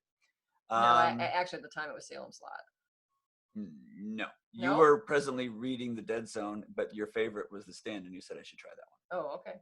It was 41 years ago. How do I remember? How do I remember? And then let's see, we moved on to, then I tried learning how to write, and I started studying more classical people like Steinbeck, who I think is one of probably the best at general description I've ever read. If you're ever trying to be a writer, read the opening couple second chapter of Grapes of Wrath. Yeah, the second chapter of Grapes of Wrath. Like, it is amazing. Like there, it's about a guy going into a diner, and you can picture. I mean, you have been in that diner. You know everything about that diner. I guarantee he doesn't say so, but I guarantee you that waitress has a pencil behind her ear, right? Yes. You know, and she definitely has like a dish towel hanging from her apron. I mean, I know exactly what that waitress looks like. But exceptionally good at description. Hemingway taught me brevity and how you can distill things down and get a stronger emotional impact based off of that. Let's see, Watership Down showed me that you could kind of do the same thing that Tolkien did, only with different characters in a different world. I mean, there's a number of authors I picked and chose from, but Harry Potter was the one who brought me back, because I had studied writing so much, but these other writers. I was reading people I didn't even like. When he says study, let's be clear. He was reading and reading and dissecting. I was reading He it. wasn't like What I would actually going do to is school. I would to read study. John Updike. He wrote a Nobel Prize and Pulitzer Prize winning book called Rabbit at Rest, and it was like one of the last ones he wrote in that series. And I read it, and I took it apart. I didn't really like it too much because it was very dry and kind of boring, but I liked the writing and how he designed sentences and paragraphs and things. So I took that and I went around and I started, I read a bunch of his books, and then I wrote a book just trying to imitate him. And in the process, I was learning how to do that. So, I mean, that's kind of how I learned how to write. I just studied writing and tried to imitate it. And then eventually I got to Harry Potter and realized that, oh, this is why I liked reading in the first place. It's just fun. It was a great time. So I said, I'm just going to write. I'm going to take all this stuff I learned, but I'm not going to set that aside. I'm not going to write like them. I'm going to write something I wanted to read. And what I did was I looked at fantasy, and I found fantasy was kind of hard to get into, and it was a little stiff at times, and it was either too slapstick or too serious or too dark. And I wanted to write something that I wanted to read. And that's how Riyria Revelations was born. Someone asked whether there would be whether we'd collect up all the little short stories and turn them into a book.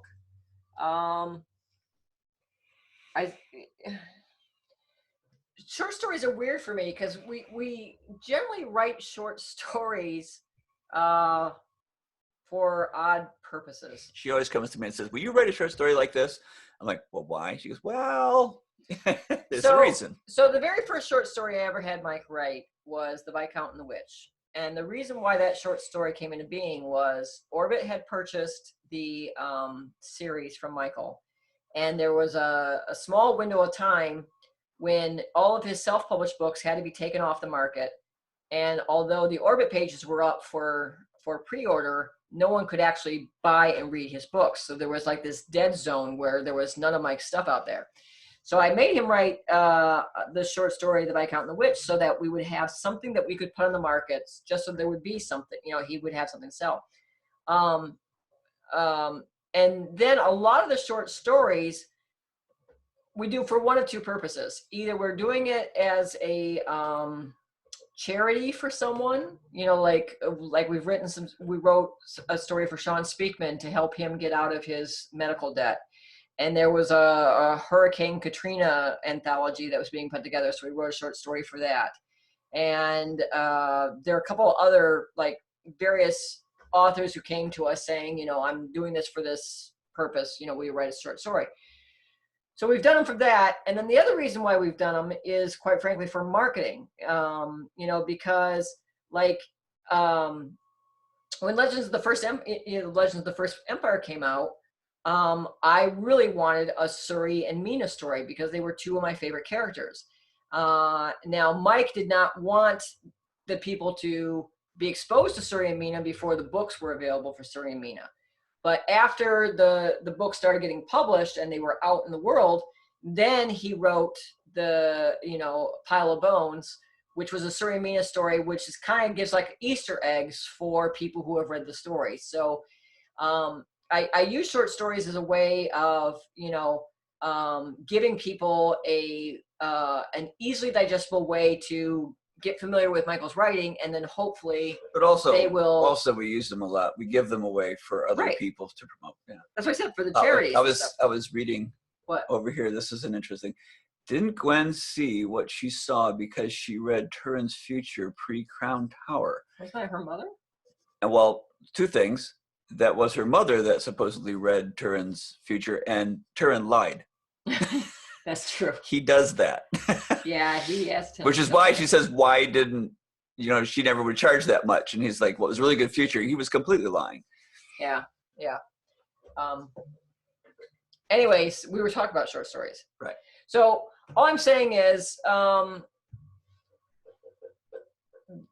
short stories, what do I want to say about it? They're not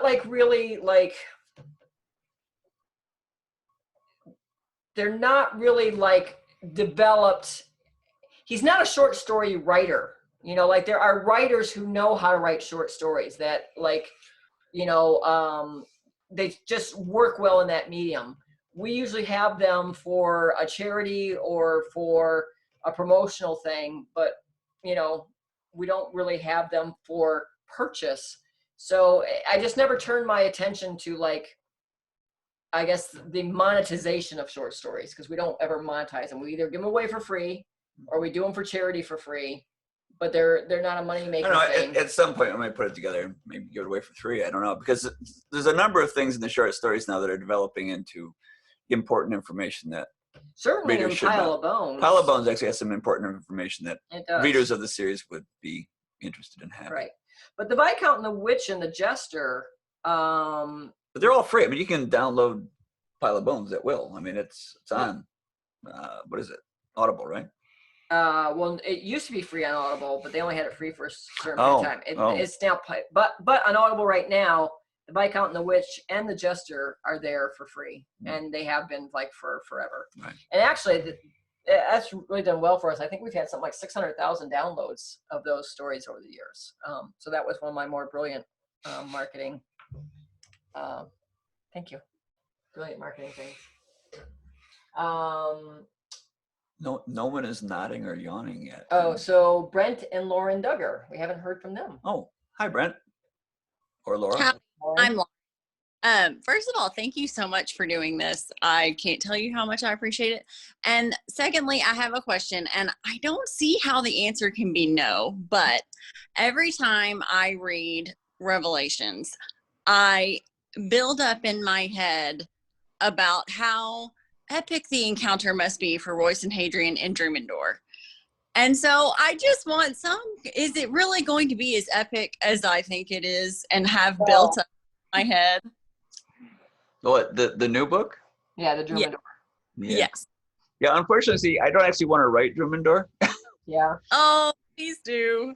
The reason is that, so I have sketched out the Chronicles, and it's not that hard to do it, because if you read the Riyria Revelations, there are certain stories and events that happen at specific times. So Drummondor would be happening in the next year if you go chronologically with the number of years they were together. So Drummondor would come next, and then there is another book, and then there is the book after that.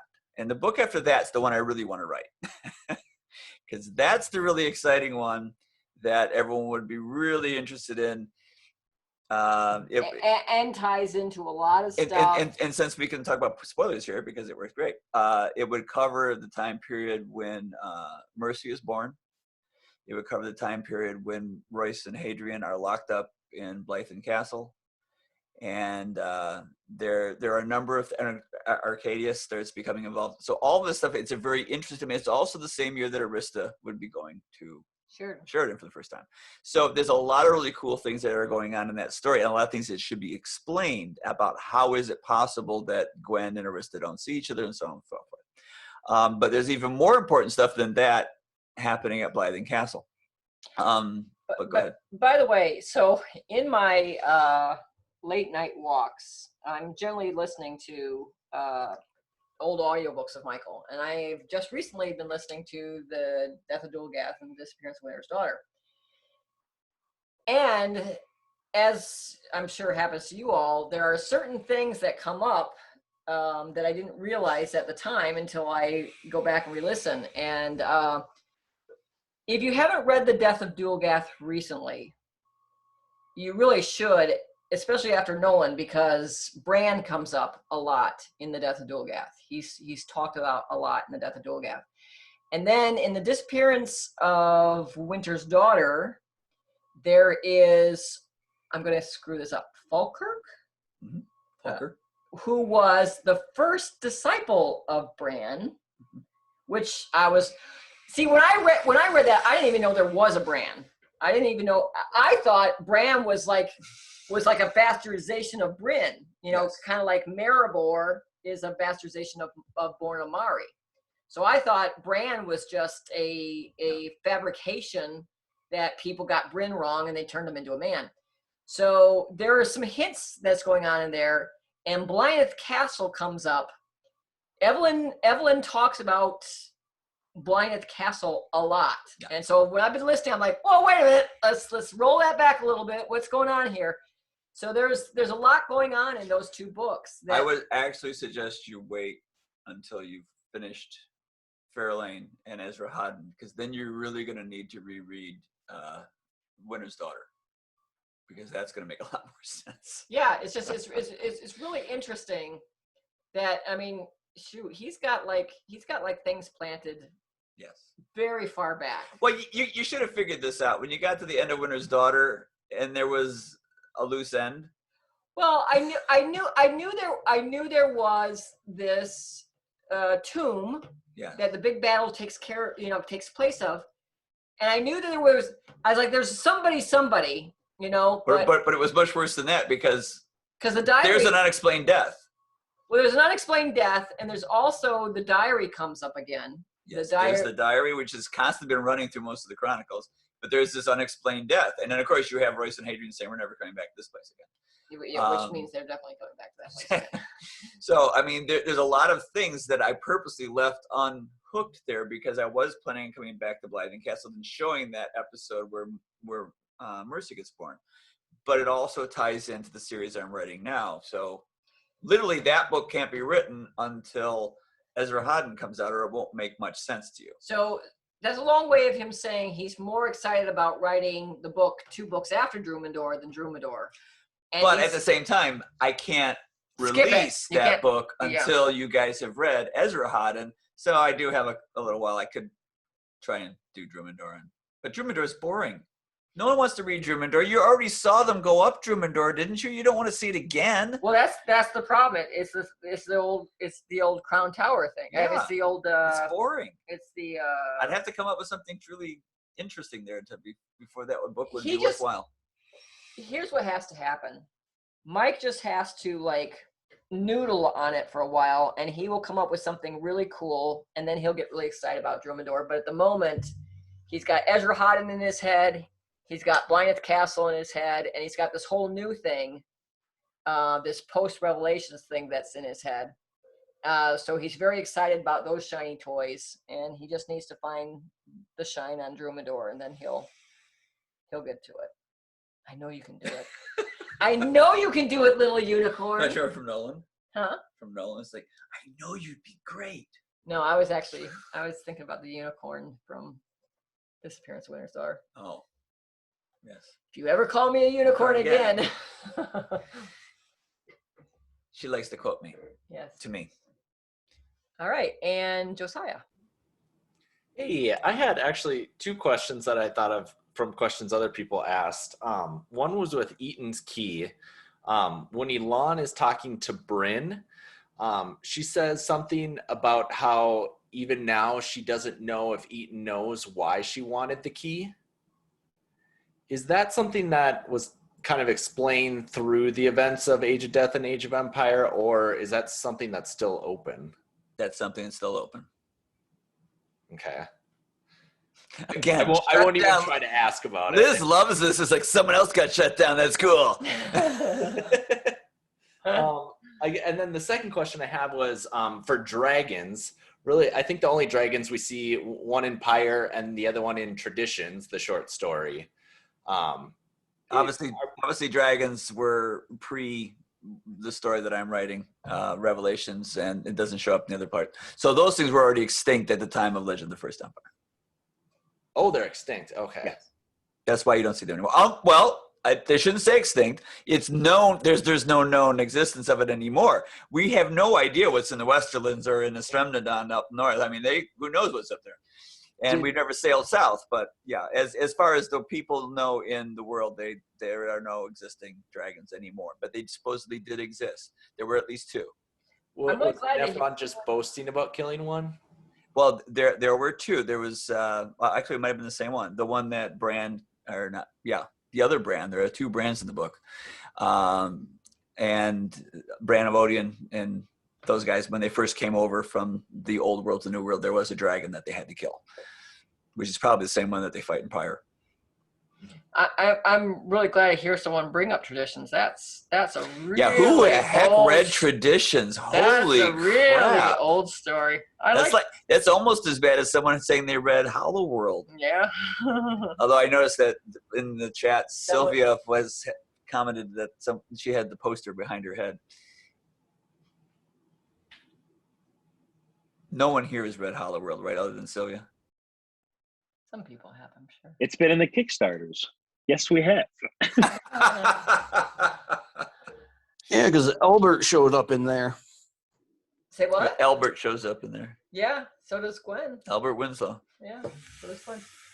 All right. Well, I think we are winding down here. Give people a couple more seconds here in case they want to. Any last minute questions, you guys? Questions, but I have to admit, I love well, Andrew's bookcases. Those are oh cool. my gosh, yeah, those are cool. Excellent. Floor to ceiling. Yeah, we've been going on for a while here.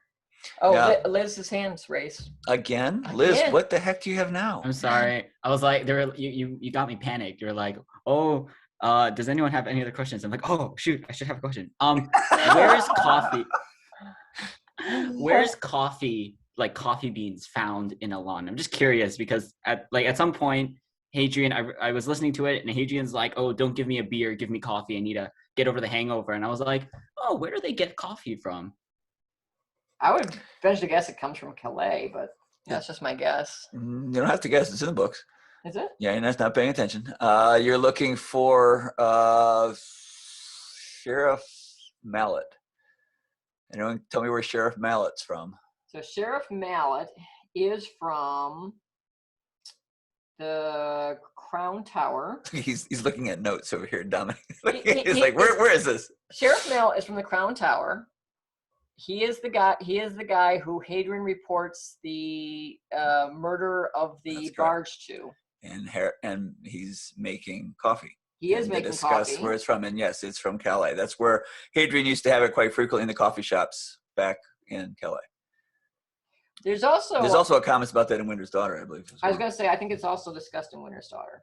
And of course, the reason for that is because I mess with real history and Earth history because of the fact that in medieval times they didn't have coffee, they didn't have potatoes, they didn't have powdered wigs and gloves, they didn't have sailing ships that could leave land at the time of what would be considered knights. So I do diverge from actual history just because I like some things. But yeah, so I do introduce those also because I want to make it relatable and people can understand what coffee is and people understand what a potato is. So it's just easy for you to grasp what's going on. Like when I first wrote it, I actually had publishers tell me, why don't you change the name? Why does it have to be castles? Why can't it be something else? Why knights? Why can't it be a different name? Like, well, because then people just have to translate it. They go, oh, so that word means this. I mean, it's almost as bad as what I did with the elves and dwarves with phrase and dirk. But I mean, that was just showing a difference in time period. All right, thank you for answering my completely random question that apparently I'm not paying attention enough. Oh, I think you're paying very close attention, Liz. I don't think that's a problem. All right, well, we are going to wrap it up here, and I am going to go and get my last, right before this started, I was walking around the living room while Mike was setting up. I said, I have to walk a little bit. So I only have, I have less than 1,000 steps to do and about 3/4 of a mile. Oh, Hollow World, there we go. He had to dig that out from that massive wall. Yeah. Oh. All right. So we'll be back in about a week or so with another one of these. And then we'll do another one a week after that. Okay. Okay. Thanks everyone for coming and thanks for the great questions. And I hope I didn't miss anything in here. I will go try and looking through the chats and see if I missed anything. And if I did, I'll post it somewhere or do something with it. Okay. Thank you. Everything you wanted. Bye-bye. Bye-bye. Bye. Thank you so much. You're welcome. Yeah, they got 3 hours of Mike saying I can't talk about that. Sorry. Thanks, everybody. Bye. Bye-bye.